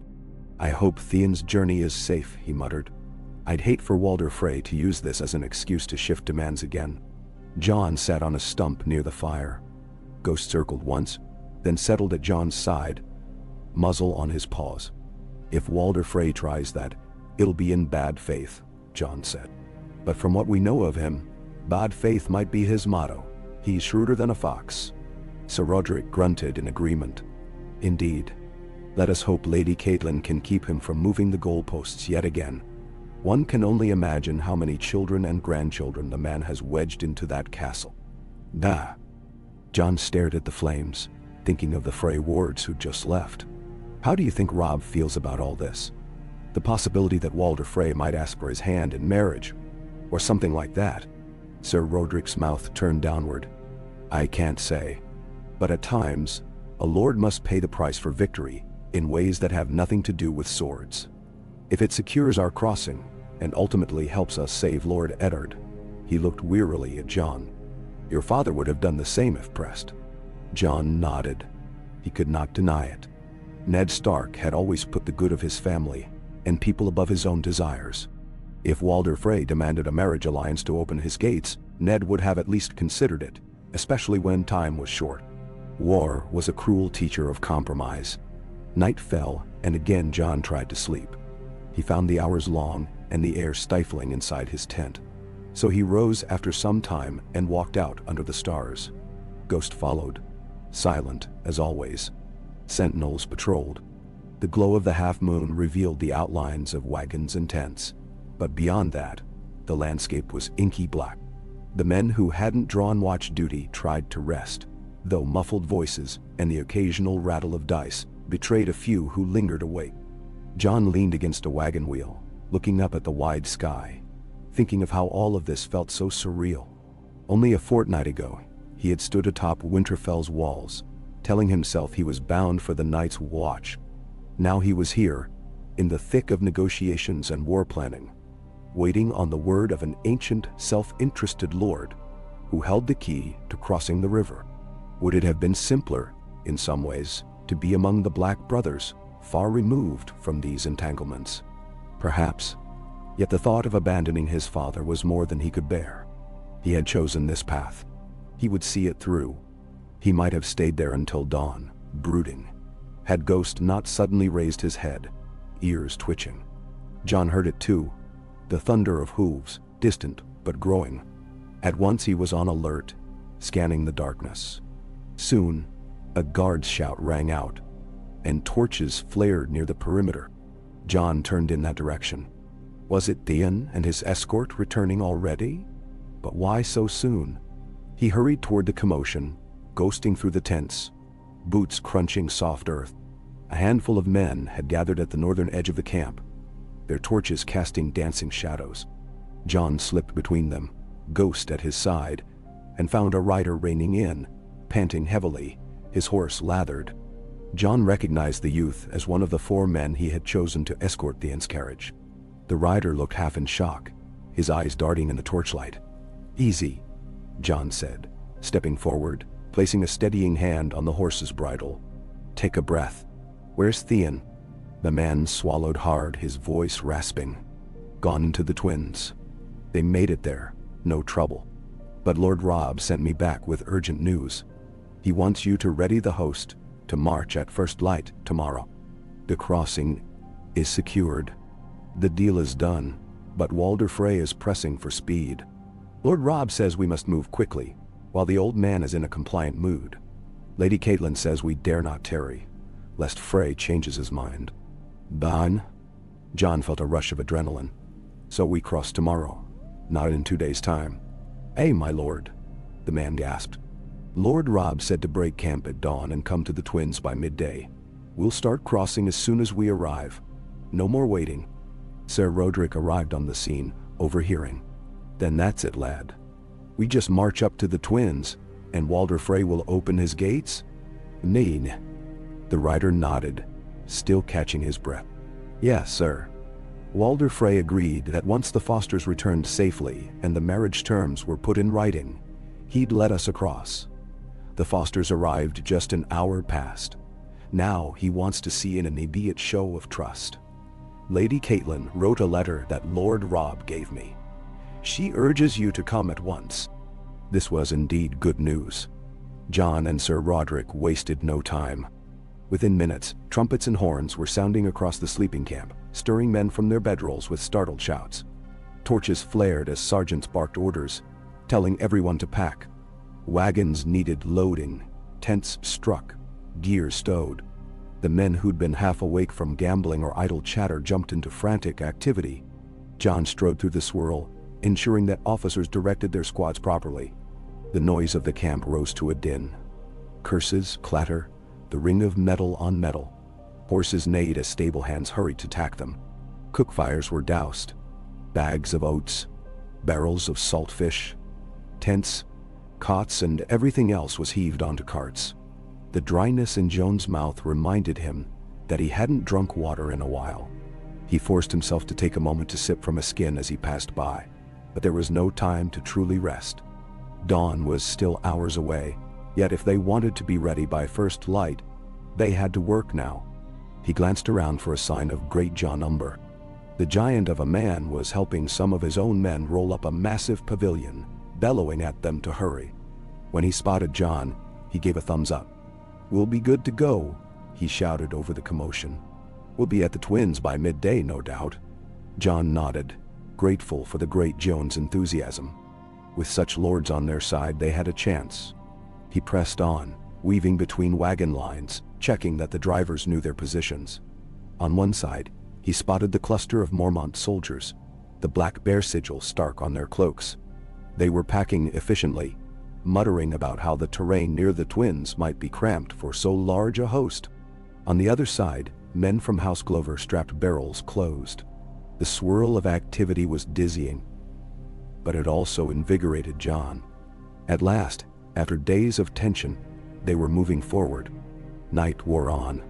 At some point, the sky lightened from pitch black to a grayish hue, stars flickering out. The men shuffled into some semblance of order. Horses snorted. Tents were dismantled, leaving only flattened grass and dirt behind.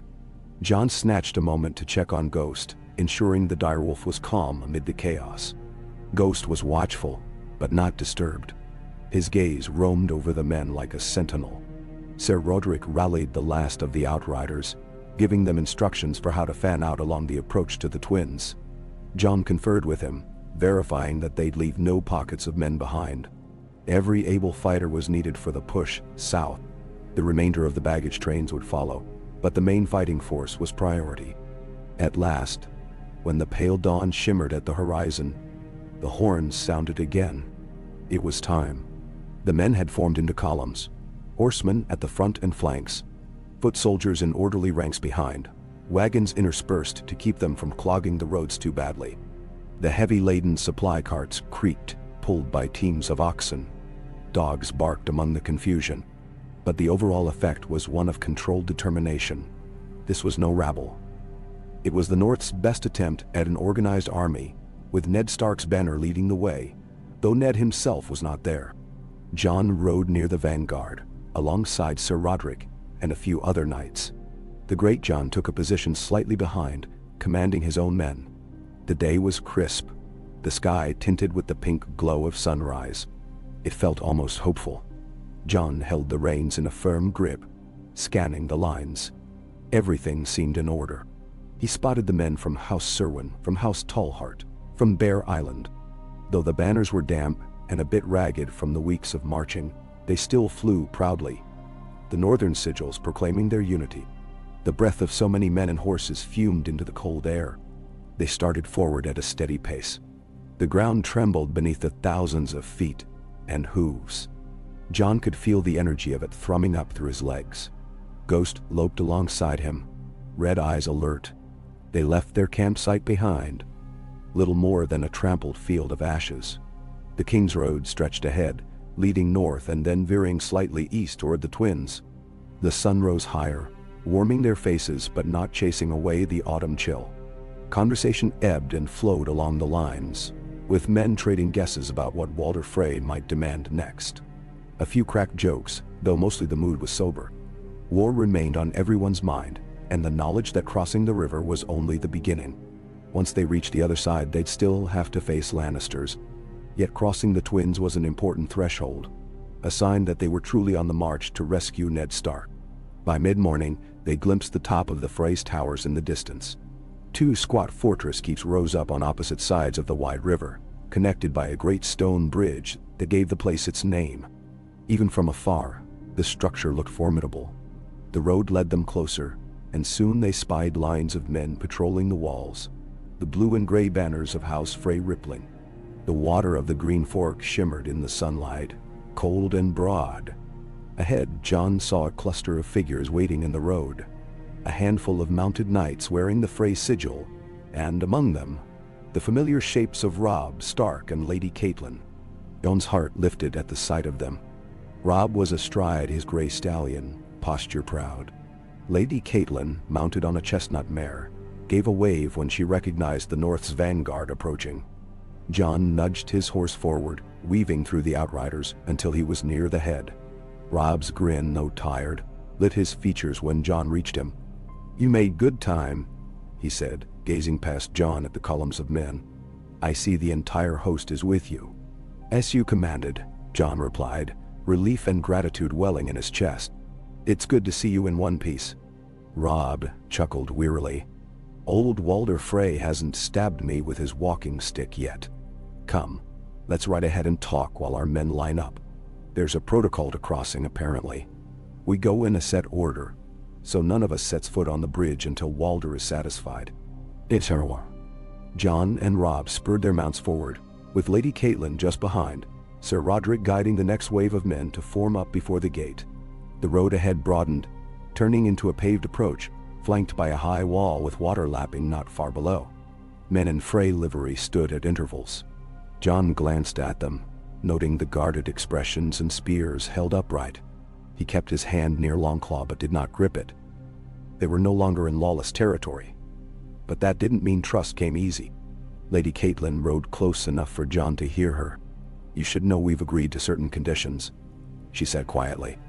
"Marriage pacts for the future, as well as a promise that any official hostages given to the Freys will be treated with courtesy at Winterfell, should any Frey men or women go there. And the Fosters we sent back must remain in the twins for a year and a day to cement the alliance." John nodded. "Better than having to give up men or gold as a guarantee, I suppose." She inclined her head. "Walder Frey is canny. He demanded that Robb." She paused, glancing at her son with some concern. "That Robb pledged to marry one of his daughters when the war is over. Robb has agreed. There was no other way." John felt a flicker of pity for his brother, but tried not to let it show. Robb's jaw was set, and he stared straight ahead. John knew the cost was high, though it might not be final if something changed. War had a habit of altering intentions. For now, though, Walder Frey had that vow in writing, with Lady Catelyn's witness. They halted near the gatehouse. Above them, a heavy portcullis stood half-raised, and beyond lay the stone bridge that led to the second tower. Walder Frey's men bustled to and fro, setting up the crossing to accommodate the large host. A man wearing a battered helm and a Frey tabard stepped forward and bowed stiffly to Robb. "My lord." "You may begin crossing in groups of 50 men at a time. Your wagons will follow as space permits on the far side. Lord Frey commands that the banner of House Stark be flown at the fore. Once you've reached the second tower, you'll exit by the eastern gate. Obey these rules, and you'll have no trouble." "Done?" Robb's expression was controlled. "As you say. Thank you for granting us passage." The man dipped his head again, then turned and barked orders to the guards. Chains rattled, and the portcullis groaned upward. The wide arch of the bridge yawned like a cavernous mouth, swallowing the sunlight. John squinted into the shadows. glimpsing torch sconces along the walls. The structure was thick enough to house corridors and small rooms within, a veritable fortress bridging the river. The faint smell of damp stone wafted out. Robb signaled the men behind him. "Send the first group of 50 forward. My personal guard, Sir Roderick's men, and some of the Great Joan's best. Keep a steady pace. No trouble?" The riders began to move. The horses' hooves clacked on the stone floor, echoing ominously. John rode at Robb's side, Lady Caitlin just behind. Ghost stayed close, though the direwolf let out a low rumble at the cramped space. Guards on the walls peered down with a mixture of curiosity and unease. Torches sputtered, making the air thick. John's pulse thrummed as he passed each murder hole. Each arrow slit. He could picture how easily the Freys could drop rocks or pour boiling oil if they chose betrayal. But so far, nothing. The only sound was the echo of marching men, the jingle of bridles, the creak of wagons inching forward. At one point in the bridge's center, they emerged into a courtyard-like space flanked by towers. Walder Frey's men ushered them onward. A faint cold draft swept through. Lady Caitlin said nothing, but John could see her hand tighten on the reins. Robb's face was pale with tension, though he tried to keep a commanding air. Each step of the journey through the twins felt like traversing a labyrinth where any wrong move might trigger a deadly trap. Yet the Freys held to their bargain. At last, they reached the far side. The second portcullis rose with a groan of rusty metal. Sunlight streamed in once more, and with it came a breath of fresh air off the water. Robb led them out of the eastern gate, the cobblestones yielding to packed earth. The river glimmered to their left, sprawling wide under the autumn sky. Ahead lay open land, rolling hills that eventually gave way to the riverlands proper. Here, the men reformed their ranks, freed from the claustrophobic passage, and one by one, the columns began to snake out across the causeway beyond. Robb turned in the saddle, letting out a slow exhale. Lady Caitlin looked up at the walls behind them, relief flickering on her face. John realized how tight his own chest felt. They had done it. They had passed through Walder Frey's gate unscathed. Sir Roderick joined them, bright-eyed despite the tension. "We'll need to keep moving," he said. "We can't linger just outside the twins. Walder Frey might see that as dawdling. Shall we press on another few miles and camp there?" "Bestermhole." Robb ran a hand through his auburn curls, gaze traveling over the emerging host. "Yes. Let's put some distance between us and the twins. But we're still in the Riverlands, so we must be mindful of any Lannister patrols. We'll pick a defensible spot for the night." His gaze found Joan's. "I'm glad you're here, brother." John inclined his head, his own relief palpable. "You too, are you? Did Walder Frey treat you well enough?" Robb gave a short laugh. He did as well as can be expected, sitting in his solar, listing demands, his brood of sons and daughters lurking in corners. We had to watch every word, but in the end, they want an alliance as much as we do. He wants to see his line prosper. So we have a crossing, and that's all that matters now. Then, they guided their horses forward as the rest of the army emerged onto the eastern bank. The crossing took hours, given the numbers of men and the slow-moving wagons. Frey soldiers directed traffic with stern efficiency, and the Northmen obeyed, though some bristled at the curt orders. Bit by bit, the entire host trickled through the twins. John watched, occasionally riding up and down the line to ensure no fights broke out. A few heated arguments flared. Someone claimed a wagon got jammed. Another said a horse was spooked. But overall, the crossing went without bloodshed. By late afternoon, the last group came through. A final clatter signaled the gates closing behind them. The north was now truly beyond the neck, in the southern territories. John felt a shift in the air, as if they had passed a boundary that went beyond mere geography. The land of the Trident stretched out ahead, and the knowledge that House Lannister lurked somewhere in these parts gave every man a sharper edge of caution. Robb led them on a few more miles. The day's light began to fail, the sky turning smoky pink. They found a swath of higher ground near a sparse wood and ordered the camp set there for the night. Tents went up, and cookfires were lit, though the men were more subdued than before.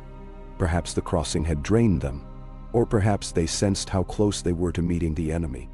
Ned Stark was rumored to be in King's Landing still, but no one knew how long he would remain safe. Time pressed on them like a vice. Even so, a spark of triumph glowed in the camp. They had accomplished something crucial. Jon heard men mutter that Walder Frey's crossing was the biggest obstacle in the north, and now it lay behind them. They were a step closer to River Run, and a step closer to rescuing Ned Stark. That evening, Robb called his captains to a gathering under a large canvas pavilion. Jon joined, standing near Ghost at the perimeter, while Lady Catelyn, Sir Roderick, the Greatchin, and several lesser lords ringed a table spread with maps. Robb stood at the head, arms crossed, a gravity in his eyes that belied his youth. "We have to decide our next move," Robb said, voice low enough that the men leaned in to hear. "King's Landing is far, and rumor says the Lannisters are massing near the Riverlands. Possibly Harrenhal or close to River Run. We must also consider the possibility that some of the king's forces are stationed on the roads." The Great Jon, always boisterous, thumped a fist on the table. "Then we smash them wherever we find them. Let the South tremble at the might of the North. My men will carve a path through any Lannister scum." Robb gave a tight smile but shook his head. "We'll fight if we must, but we need to be strategic. Father's life might hinge on us outmaneuvering the Lannisters. If we come at them head-on, they could threaten Father's safety." Lady Catelyn's voice cut through. "We also have House Tully to consider. My brother Edmure is at River Run. If the Lannisters besiege River Run, we must lift that siege. Or at least relieve them. Only then can we push further south. Without River Run's support, we'll be isolated." Sir Roderick tapped the map. "We have a choice of routes. One path leads us near Harrenhal, an accursed place that Tywin Lannister might occupy. Another is the northern route by the Red Fork, closer to River Run. We'll face less immediate risk, but we could still encounter Lannister outriders." Robb studied the lines in silence, then exhaled. "Tomorrow, we march west along the Red Fork. That path should take us to River Run's doorstep in a matter of days, assuming no major delays. We'll keep outriders wide on both flanks, in case the Lannisters try to ambush us. Great Jon, you'll command the vanguard. Sir Roderick, you and Jon will coordinate the scouts. Mother, I beg you to remain near the main host this time for your safety." Lady Catelyn gave a small nod, though her eyes flickered with concern. "Very well, but I'll not stay behind if the fighting draws near. I must see my family safe," you included Robb. "Nano Basin?" Robb hesitated, then nodded. "We leave at dawn again. Rest well, all of you. We have a long road yet." The meeting broke. Men left in small knots, exchanging subdued words. Jon lingered near Robb. The tension in his brother's shoulders was plain. Jon wished he could ease it, but he knew nothing except to offer solidarity. When only a few were left, Robb turned to Jon with a weary smile. "The crossing is ours." "Gods, I thought it might never happen." Jon clasped his forearm, returning the smile. "You did well. Father would be proud." Robb's face grew momentarily somber. "I hope so. I can't help thinking how Father would have navigated it, probably with fewer concessions than I gave. But Walder Frey was relentless. I couldn't see another way." Jon shook his head. "No blame. You've won us a passage that might save Father. That's what matters." Robb gripped Jon's shoulder gratefully. "Thank you. Get some rest. Tomorrow we march, and the day after, and the day after that, until we reach River Run. Then we face whatever the Lannisters have waiting for us." Jon inclined his head and parted ways. Outside the pavilion, the night air was cool, the sky a swirl of stars. Across the camp, fires glowed in the darkness, silhouettes of armed men drifting by. Ghost greeted Jon with a soft chuff, as though sensing his mood. Jon stroked the dire wolf's head, feeling the steady warmth of him.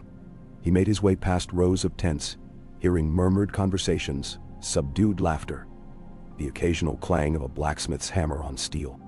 The sweet tang of burning wood filled his nostrils. The men were anxious, but they were also hardened by their small victory today. For a moment, Jon let that sense of accomplishment steady his own heart. He reached his tent, Inside, he found a simple cot, a thin blanket, and a battered trunk containing his belongings. Ghost settled at the entrance, curling up. Before lying down, John took off his sword belt, propped Longclaw within arm's reach. He knelt briefly, thinking of the old gods, of the weirwood back in Winterfell's Godswood. He whispered a silent plea for guidance, for strength, for protection of his father. He wasn't sure if the gods would hear him so far from the north, but he prayed all the same. Exhaustion tugged at him. His body felt heavy with the day's labors and the sleepless nights before. He finally let himself sink onto the cot, a wave of fatigue rushing in like a tide. He let out a long breath, trying not to think too hard about the battles ahead, about Lannister spears and golden lions. They had crossed the Twins. That was one hurdle overcome. Tomorrow, they would press forward. Each step took them closer to Ned Stark, to the seat of House Tully, and to the heart of the war swirling over the realm. As Jon's eyes drifted shut, he thought of a single truth. No matter what came, he would stand beside Robb. They would do whatever it took to save Ned Stark. And if the Lannisters thought the North would meekly surrender, they were gravely mistaken. The direwolf had crossed the river, and winter was not far behind. Ill. Jon rose at first light, feeling a faint tightness in his back from the hard camp cot. Outside, the autumn air was crisp, tinted with a lingering mist that softened the shapes of tents and wagons.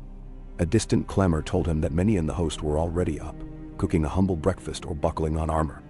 Ghost stirred at the tent's entrance, yawning in a wide-mouthed canine stretch before pressing his cold nose to Jon's knee. Jon patted the direwolf's head, exhaling a long breath as he remembered where they were. Across the Twins at last, on the eastern bank of the Green Fork, poised to begin the next leg of their march toward Riverrun. He stepped outside and found the camp stirring like a great beast woken from slumber. Men lugged bundles across muddy grass. Horses snorted clouds of steam, and the swirl of voices merged into a steady hum. A few fires still burned low, their embers coaxed by cooks stirring pots of oats or frying up whatever scraps of meat were left. The sky was pale gray, promising a chilly but clear morning. Jon walked among the tents, nodding to soldiers who recognized him. Some called out, "Mornin', snow, or 7 blessings, my lord."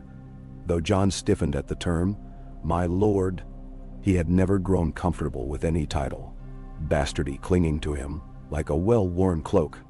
But the men seemed to respect him enough, especially after seeing him drill with the sword and keep discipline in the camp. He found Robb near the command pavilion, deep in conversation with the Greatjon. Robb wore a thick cloak over his leather jerkin, his face drawn with the weight of new responsibilities. When he caught sight of Jon, he raised a hand in greeting. The Greatjon boomed, "We'll crush them if they try to bar our path.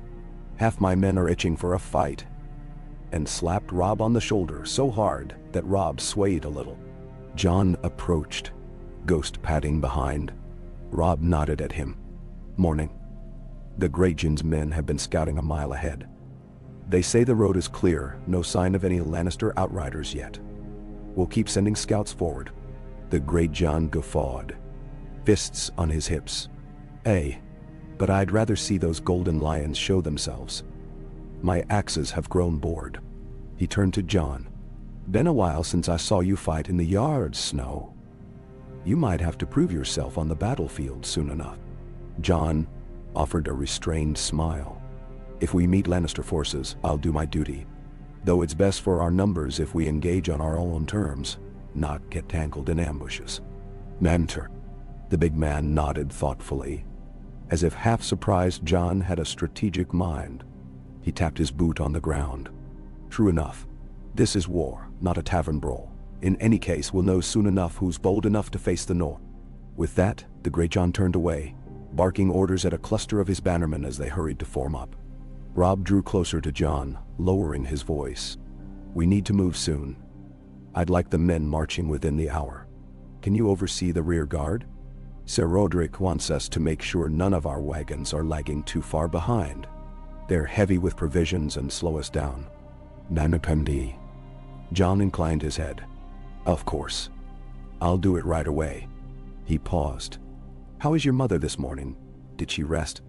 A flicker of concern passed over Robb's face. As well as one can. She's anxious. We all are, I suppose. But she'll ride near the front today, and that should put her mind at ease, seeing the path ahead rather than the dust behind. Let's keep an eye on her.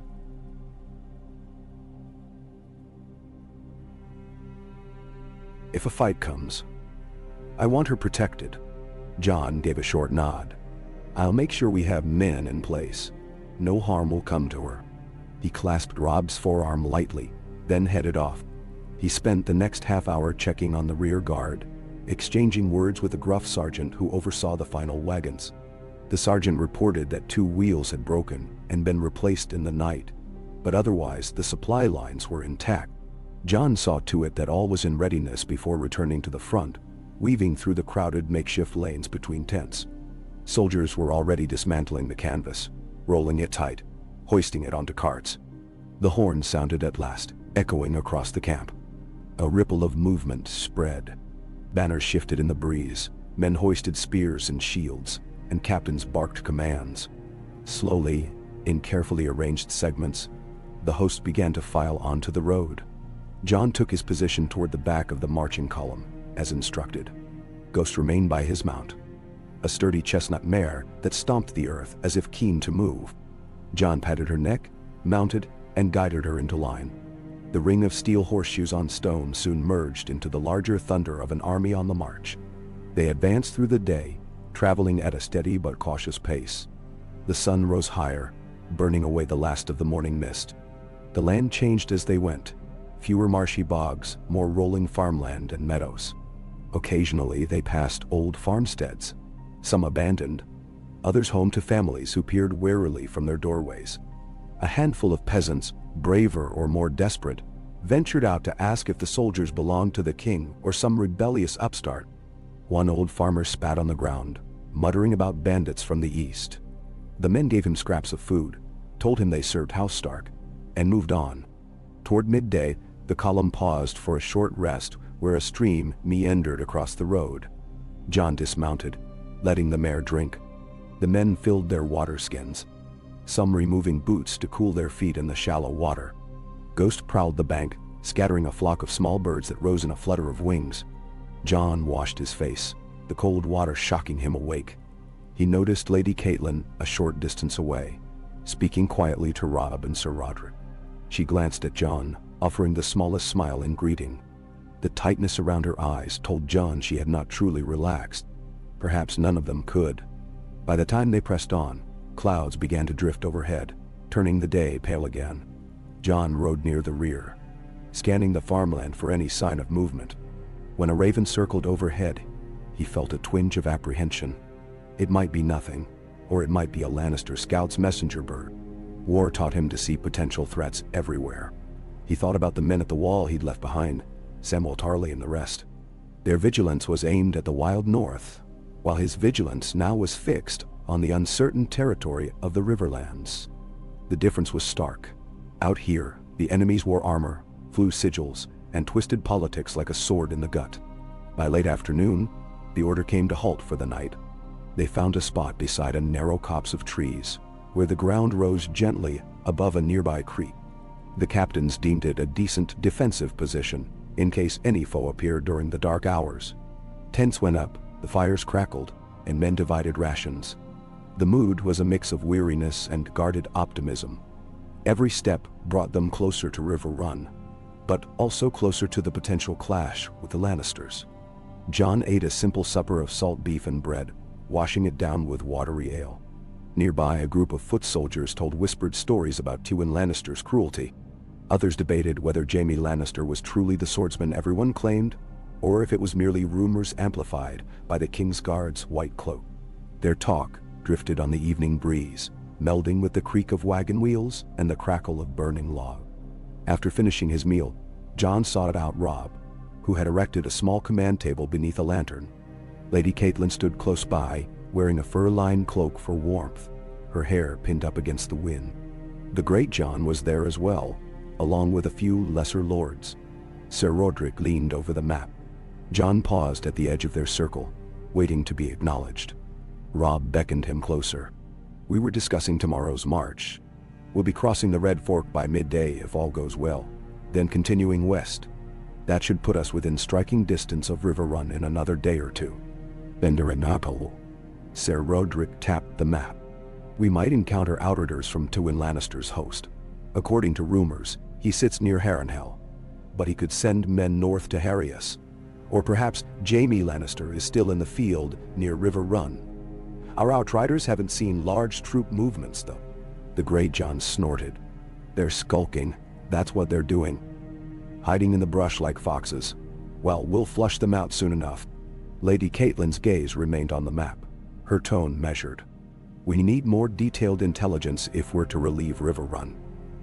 My brother Edmure may already be defending the castle against a siege, or there may be Lannister raids in the surrounding villages. We must be prepared. Robb frowned. I want to divide our outriders more widely tomorrow. Twice as many men scouting each flank with a third group scouting ahead. Keep them rotating so we don't tire out the same riders all day. We must be certain no Lannister force is creeping up on us. Jon nodded in agreement. I can help oversee the scouting if you like. My horse is fresh and Ghost will be useful in quieter recon if needed. Lowell.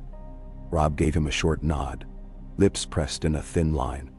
I appreciate it. Just be careful. The last thing we need is a search party for my brother. Jon said nothing more, but a flicker of pride and worry mingled in his chest. Every day, Robb displayed more command. He was the Lord of Winterfell in all but official title, should Ned Stark remain captive. Jon prayed they would reach Ned in time. The meeting ended soon after. Robb and Lady Catelyn retreated to a smaller fire for a private talk. The Great John roamed off, bellowing for more ale, while Sir Roderick went to check on the men posted at the perimeter. Jon found himself once again drifting through the quiet in camp. The sky had deepened to a color between purple and black, scattered with stars. He thought of the crypts beneath Winterfell, that place of old kings and lords, and wondered what they would make of the North on the march, crossing rivers and forging alliances just to save one man from the Lannisters' grip. Perhaps the old Stark kings would approve of loyalty to family, or perhaps they would demand a bloodier retribution. Eventually, Jon settled in his tent. Ghost curled at his feet. He listened to the hush, broken only by the distant jangle of harnesses or the low rumble of men's voices. Sleep did not come easily, but it claimed him at last, bringing him uneasy dreams of empty corridors and the echo of his father's voice calling him from behind a locked door. Morning dawned in a blush of pink sky. The horns sounded, the camp woke, and once again the Northern Army folded itself onto the King's Road. Jon, at Robb's order, took a small patrol of half a dozen riders and Ghost out ahead. They rode for a few miles in front of the main column, scanning the horizon and the patches of woodland for any sign of Lannister arms. The land was dotted with old boundary markers, leaning fences, and an occasional windmill in disrepair. More signs of war emerged.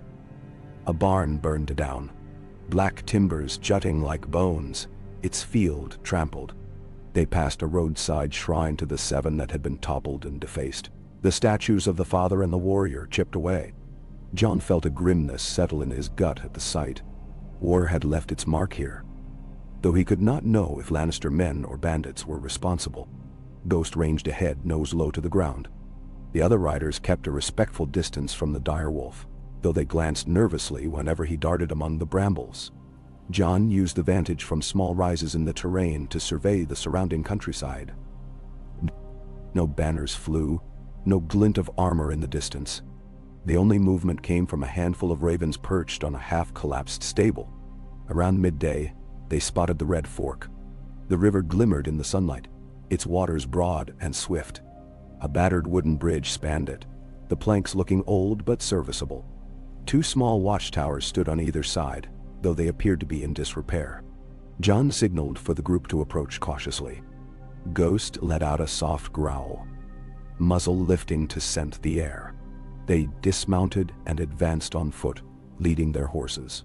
One of the watchtowers was empty, but for scattered debris, broken spears and torn cloth. Jon sniffed the cold air. The faint stench of old death lingered. The second tower was no better. Within its crumbling walls they found a few corpses, half-eaten by scavengers, wearing the tattered garb of local levies. A hush fell as John and his companions surveyed the grim scene. The men exchanged solemn looks. There was no telling how long ago these guards had been killed, but it seemed likely they had fallen to raiders or a passing band of soldiers. John felt sickened anger coil in his stomach. They checked the bridge's integrity, stepping carefully on each plank. Though some boards were loose, it held. "Our main host can cross here," said one of the riders, "but we'll need to reinforce parts of it, or at least shift the wagons carefully. Too much weight at once, and the whole thing could buckle." John nodded. "We'll let Robb know. Let's head back and guide the army here. Post a few men on each side, in case we have unwelcome visitors." They made haste to rejoin the main column, meeting it less than a mile behind. Robb listened gravely to John's report, features tensing at the mention of the dead watchman. "We'll cross swiftly," he decided, "but we'll also burn the towers after to deny them to any Lannister scouts. We can't leave more vantage points behind us. Sir Roderick, detail a squad to secure both sides while the wagons pass." Lady Catelyn, sitting astride her horse, lowered her gaze at the news of the murdered guards. "The Riverlands have suffered enough," she murmured. "If the Lannisters did this, I vowed justice will come." The great John muttered agreement, and men began to move. The crossing took the better part of 2 hours.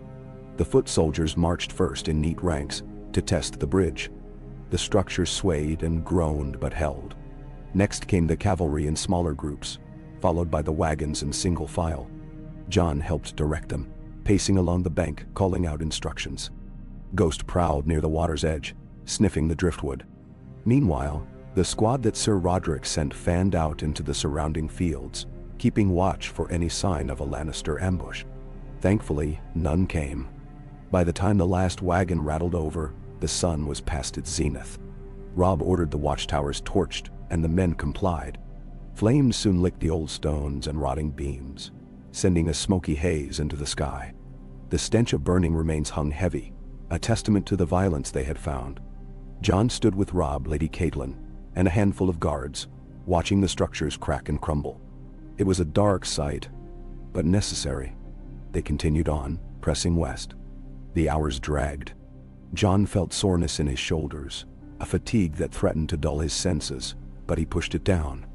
The men around him exhibited the same weary determination. Each passing day, they were forced to face the realities of a realm torn by conflict. These small tragedies, burned farms, murdered sentries, families driven from their homes, only steeled their resolve. The North had risen, and they would not turn back until Ned Stark was safe, and the Lannisters answered for their wrongdoing. That evening they made camp in a meadow at the forest's edge. Patrols scouted deeper into the trees, searching for any sign of hidden foes, but returned reporting nothing beyond a few frightened deer. John walked the perimeter as dusk settled. The sky streaked with orange. He found himself thinking yet again of what might be happening in King's Landing. Had the Lannisters pressed Ned for a confession? Had Sansa or Arya been harmed? He knew less about his sister's fates than he cared to admit. Lady Catelyn had told him that Sansa was betrothed to the young King Joffrey. But that was no guarantee of mercy. The men lit fires. The mood was hushed, tempered by the day's discovery of the slaughtered watchman. John accepted a bowl of stew from the cooks, thick with carrots and onions. He savored the warmth on his tongue, trying not to dwell on gloom. Ghost lay close by, muzzle on his paws, eyes half-lidded in contentment. At least so it seemed.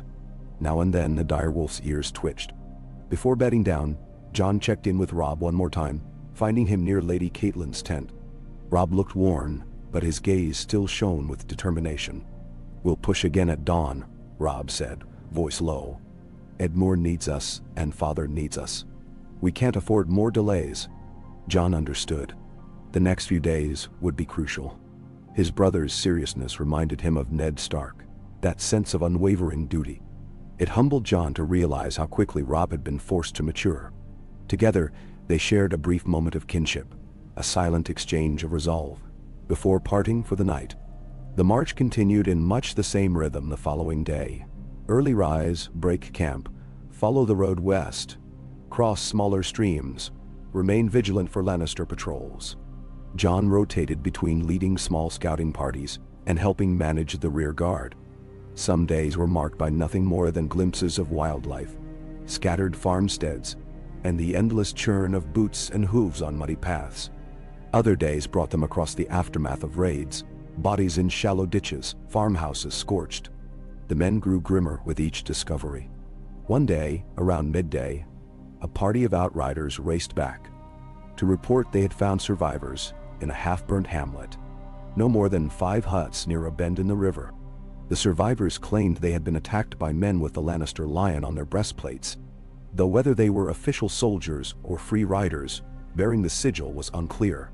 Robb ordered a small detachment of healers and supplies sent to help, but the timeline pressed them onward, leaving the hamlet's folk with what aid they could spare. It was a bitter taste of the war's cost. Finally, after nearly a week of steady travel since crossing the Twins, the scouts returned with news. They were within a day's ride of River Run. The Red Fork curved southward, and beyond a series of gentle hills lay the castle of House Tully, ringed by a moat formed from the confluence of 2 rivers. Early that morning, Robb summoned the chief bannerman, along with Sir Rodrik, Theon, newly rejoined after finishing errands with the Freys, and Jon. They huddled around the map in a chill breeze. The outriders spotted banners near River Run, Robb announced. Lions, yes, but not the main force. Likely a Lannister vanguard or a scouting party. He traced a finger along the map's winding lines. No sign of a full siege, but they might be preparing one.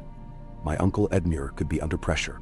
Lady Catelyn stood opposite Robb, her red hair pinned neatly, but the worry in her eyes betrayed her fear for her brother. We must move with caution. If the Lannister force is small, we can rout it, but if there's a larger army behind it, we risk being caught in the open. The Great Jon let out a rumbling growl. Small or large will break them if we catch them unawares. Let's press forward, strike at dawn tomorrow. Sir Rodrik nodded agreement. We can march close enough to make camp tonight, then launch an attack at first light if the Lannisters are indeed waiting outside River Run. Robb's gaze flicked to Jon. I want you in the forward ranks. We need capable swords up front if it comes to a melee. Are you willing? Jon felt his nerves spark, but he answered firmly. Of course. I'll stand beside you. Robb's expression hardened into resolve.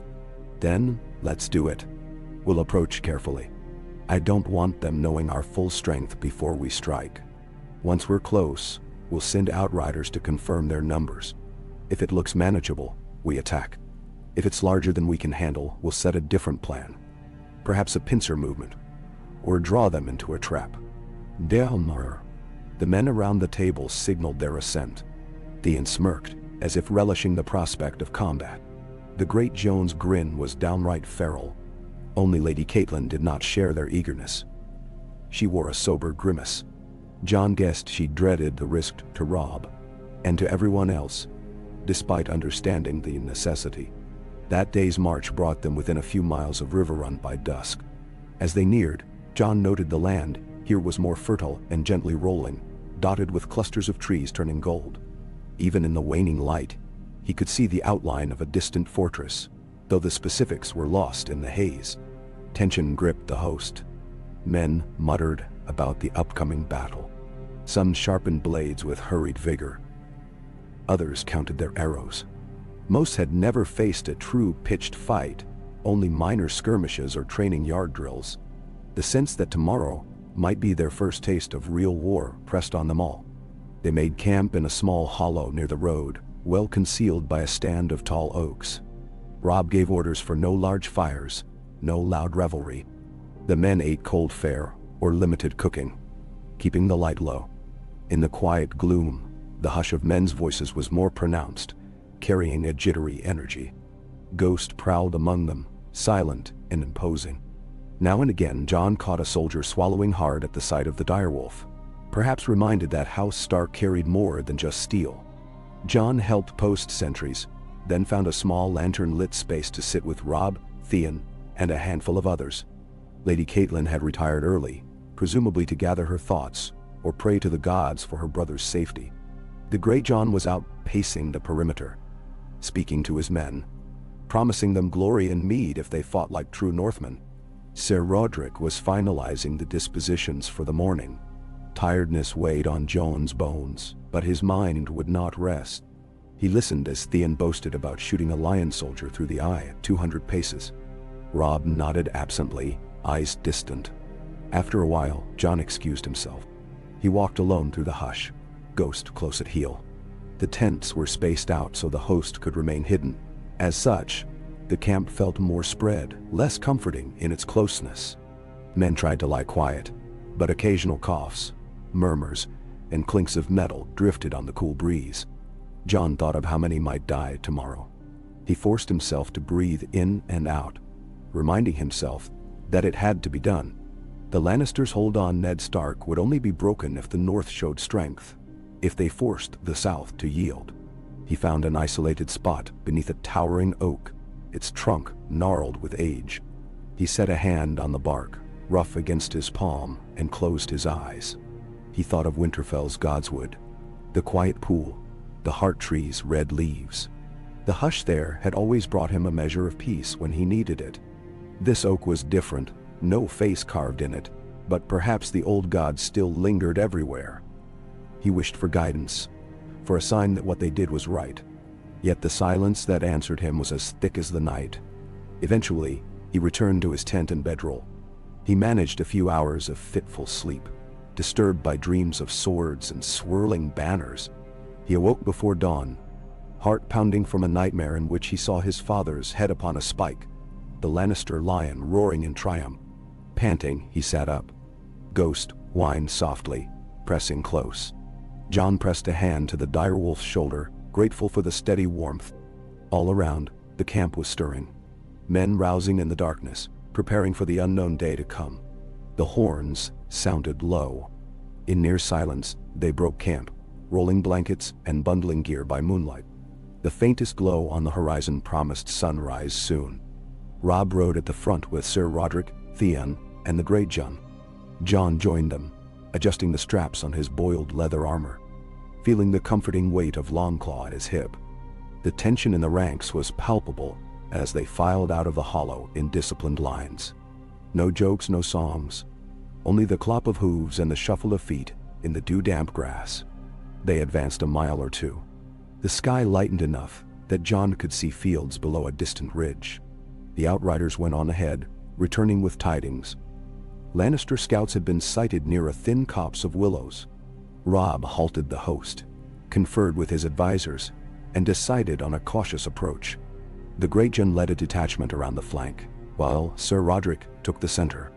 Robb, Theon, and John would remain in a position to react swiftly if battle was joined. Moments later, a fresh group of outriders galloped back. Their leader, panting, told Robb, "My lord, they've a camp. We saw red and gold banners. Perhaps 200 men, maybe more. They're posted near the river bend, and it looks like they've dug shallow defenses, or at least a perimeter. We saw pickets, but no sign of a larger force behind them." "Nan." Robb's eyes narrowed. "Only 200? Are they cavalry? Infantry?" "Likely a mix," the rider replied. "Mostly foot from what we could see. They have some horses picketed behind." Sir Roderick exhaled. "Could be a forward outpost or a detachment.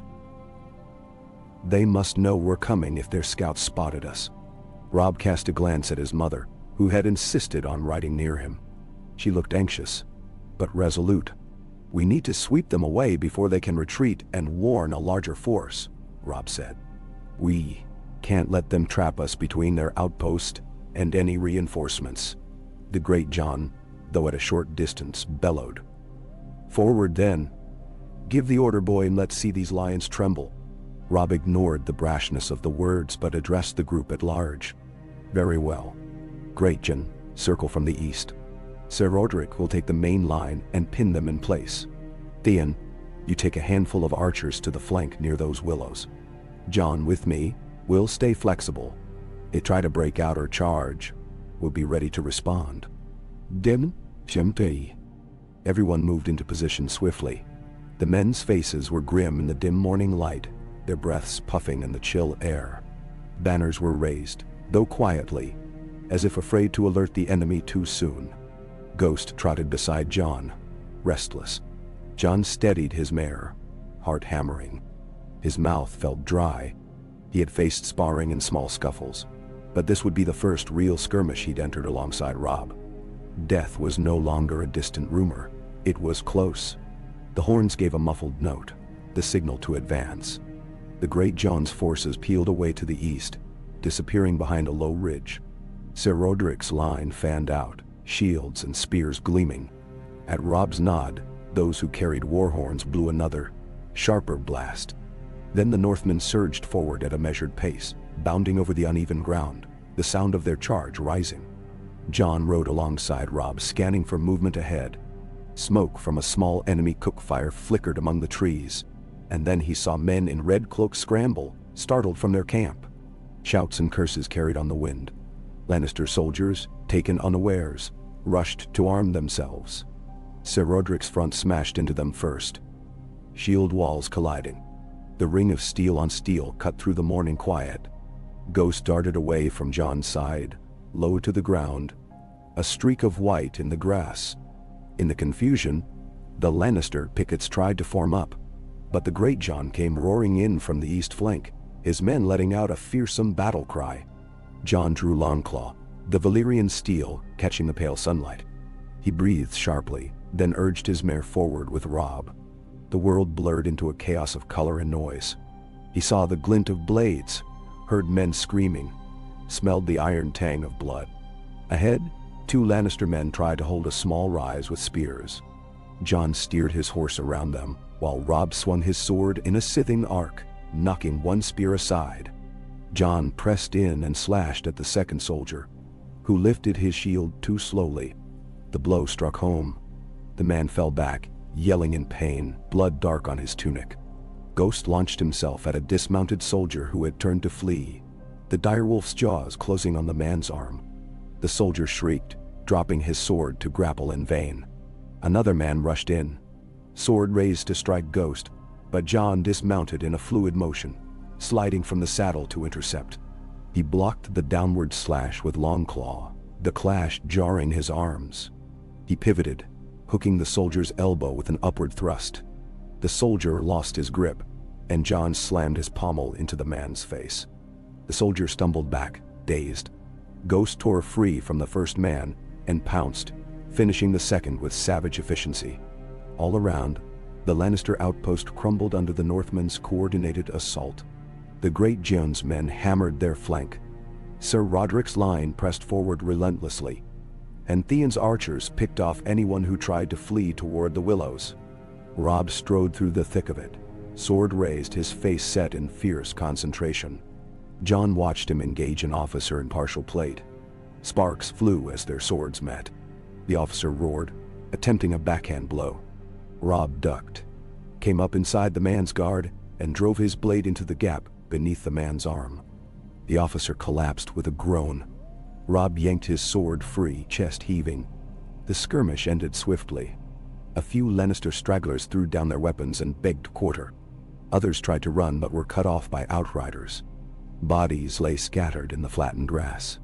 Northmen hurried to secure the prisoners, some calling for healers to tend the wounded. Ghost shook blood from his muzzle, then returned to John's side, tail low, ears pinned. John placed a trembling hand on the direwolf's neck, feeling a mix of shock and adrenaline. He wiped sweat from his brow, scanning the field for further threats. He saw Robb standing among a knot of men, hair wild, eyes still aflame with battle energy. Slowly, the men regrouped. The great John bellowed triumph, brandishing a red-stained axe.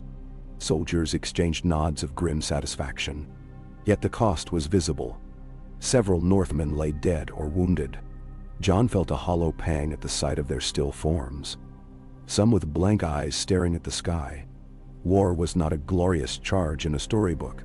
It was blood and screams, sudden and brutal. Robb ordered the captives brought forward. A handful of frightened Lannister soldiers knelt in the grass, wrists bound. Some had injuries, others had sullen, wary expressions. Sir Roderick and Lady Catelyn joined Robb as he surveyed them. One man, older than the rest, claimed to be a sergeant. He offered to speak freely if they spared his life. Robb nodded curtly. "Tell us what you know, and you'll be treated fairly as a prisoner of war. Lie, and you'll find no mercy." The man swallowed hard, glancing from Robb to Lady Caitlin. "We are only a forward unit," he stammered. "Sir Adam Marbrand is the main leader to the south. We've been ordered to keep watch on the roads near River Run to see if the Tullys sent riders out. I don't know the full strength. Lord Tywin is near Harrenhal, and Jaime Lannister is said to be besieging River Run or near enough." "When?" Lady Caitlin's grip tightened on the reins of her horse. Her face was pale. "So Jaime is near River Run?" The prisoner nodded. "Aye, milady. That's what we were told." Robb's jaw clenched. "How large is his force?" The prisoner stuttered. "They say thousands, my lord. I can't be sure. More than we had here, that's certain." "Then, sir."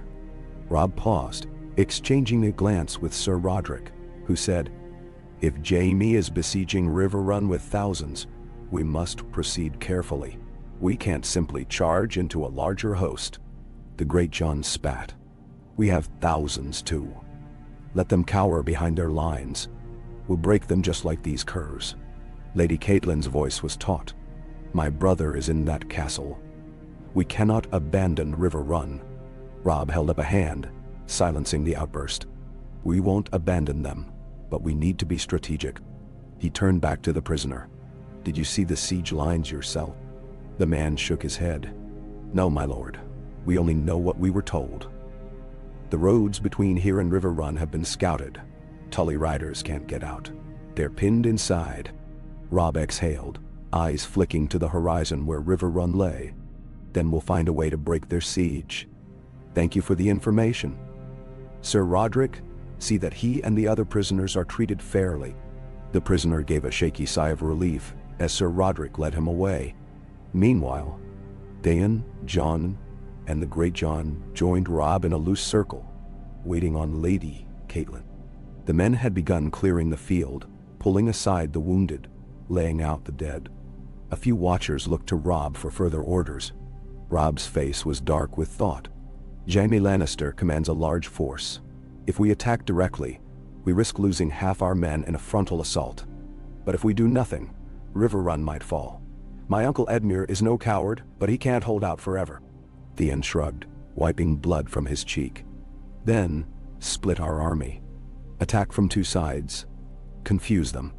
The Lannisters are haughty. They might not expect us to circle around." "Sure." Sir Roderick returned in time to hear that suggestion and scratched at his whiskers. "A classic tactic, but Jaime Lannister is said to be cunning on the battlefield. We should gather more intelligence before we commit. We could send a small force ahead to gauge the siege lines, see if there's a weakness." Lady Caitlin spoke up, eyes flickering between the men. "I know the lay of River Run. The castle sits at the fork of two rivers, with the moat controlling water levels. My father, Lord Hoster, always believed the fortress to be strong, but not impregnable. If we can force Jaime to divide his attention and attack from one direction while men slip in from another, perhaps Edmure can sally out at the right moment." "Doini." Jon stood quietly, listening to their debate. He thought of how quickly war forced them to make these enormous decisions, with lives hanging in the balance. He found himself looking at Robb, who was leaning over a small map on a makeshift table a soldier had provided. Robb's brow furrowed as he traced lines in the dirt around the drawn shape of River Run. The hush around them was punctuated by the groans of the wounded. Then Robb straightened and met everyone's gaze. "We'll press on," he said. "We'll keep the bulk of our forces together for now. No sense in splitting too soon if we risk being picked off. But once we're close enough to see Jaime's lines, we'll decide if a split assault is best. Until then, we move as one." The Great John pounded a fist on his chest. "Hey, I'll see it done." Robb's gaze slid to Jon. "We'll need you and Ghost. You move quietly. You can scout with a small band. I want a close look at Jaime's positions if possible." "Necessarial." Jon swallowed, nodding. "I'll do it." It was decided. The men gathered, forming columns again, more subdued after the skirmish. A handful had died, and those were laid on makeshift pyres under the watchful eyes of their friends. The Lannister dead would be burned too, or buried, depending on the available time. War gave little space for gentler rites. Lady Catelyn oversaw a short prayer for the fallen, her voice trembling just enough to show she had not hardened entirely to the horrors of battle. Then they marched. Jon took his place in the vanguard, Ghost at his side, scanning every rise and hollow. The injuries among their own were tended to in the wagons, men groaning quietly. The prisoners trudged in chains at the rear, watched by guards. The faint smell of blood clung to the entire column, like a memory they could not shake. Yet a sense of urgency drove them onward. They covered ground steadily, the fields giving way to gentle slopes that rose toward the horizon. By late afternoon, Jon spotted the top of River Run's banners in the distance. 3 colors of House Tully's trout, rippling in a faint wind.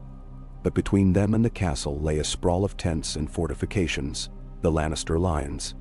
Jon could only make out a hint of red and gold cloth through the haze, but it was enough to confirm the rumors. A siege indeed. The men behind him murmured in low tones. Robb called the host to a halt. They made camp behind a wooded ridge, hidden from direct view. Scouts were sent closer, and Jon waited with growing tension for their reports. When the outriders returned near dusk, they confirmed the Lannister presence. Hundreds of tents, perhaps thousands of men, siege engines near the perimeter, and watchtowers ringed by sharpened stakes. River Run's drawbridge was raised, and from a distance, the walls looked intact. Sporadic skirmishing had occurred along the outer defenses, but the lines were well guarded. Jaime Lannister's personal banner was said to be visible near the largest red pavilion. Robb convened another council of war. Men crowded around the map, voices hushed. They argued about feints, direct attacks, timing. Lady Catelyn insisted that if Edmure still held out, there might be a chance for a coordinated strike. The great Jon hammered a fist, demanding the direct approach. Sir Roderick cautioned about being drawn into an open field.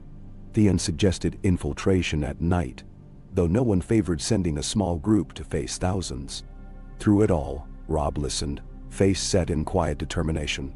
At length, Robb caught Jon's eye. "You'll lead the scouting party at dawn. Get as close as you dare. Count their siege engines, look for weak spots, places where we might break their lines or slip men through. Try to see if River Run's gates are intact, or if any portion of the moat is dry. If you can glean how many men Jaime commands, do so. Then come back swiftly. Now." Jon's stomach twisted with anxiety, but he gave a sharp nod. "I'll do it." Robb exhaled, relief and worry mingling in his features. "Good. We won't act without your intelligence. Meanwhile, the army will stay hidden. One day, 2 at most, then we strike, one way or another." Outside the tent, the wind picked up, rattling the nearby branches. The night was dark, clouds scudding across the half-moon. Jon stepped away from the command circle, letting their planning wash over him. Ghost brushed against his leg, offering a reassuring presence. Jon reminded himself that this was what he had chosen: to stand with Robb, to fight for Ned Stark's freedom. He had turned away from the Night's Watch vow before he ever knelt in the Godswood to recite it. This was his duty now. As the men dispersed to prepare, Jon found a quiet spot to gather his thoughts. He cleaned Longclaw's blade by lantern light, rubbing away the dried blood from the morning skirmish. The steel glinted, dark waves swirling in the metal. He recalled Jorah Mormont's words when he had given Jon that sword: "Wear it with honor, and if you must kill, then kill with honor." Jon had not expected to shed blood in a random field outside River Run, but war had its own destiny. He only prayed that tomorrow's mission would bring them one step closer to saving his father, and that the gods would spare them from the worst. He ran a final cloth along the blade, testing the edge with his thumb. It was razor sharp, reflecting the faint flicker of the lantern. Ghost stood by, silent as ever, watchful eyes on the darkness. Jon placed the sword aside and reached out to ruffle the direwolf's fur. The night stretched, full of tension, but the moment grounded him. Ghost's presence reminded him of the ties he could not escape. The bond to the Starks in the north, to the family he had claimed as his own. War or not, fear or not, he would walk this path to the end. He lay down at last, curling his cloak around him for warmth, letting exhaustion pull him under. The rustle of the camp gradually faded, though occasionally he heard low voices or the footstep of a passing guard. Sleep stole in, a weary surrender. His last conscious thought was a prayer that the dawn would not bring more death than necessary, and that if it did, he might find the courage to face it as best he could.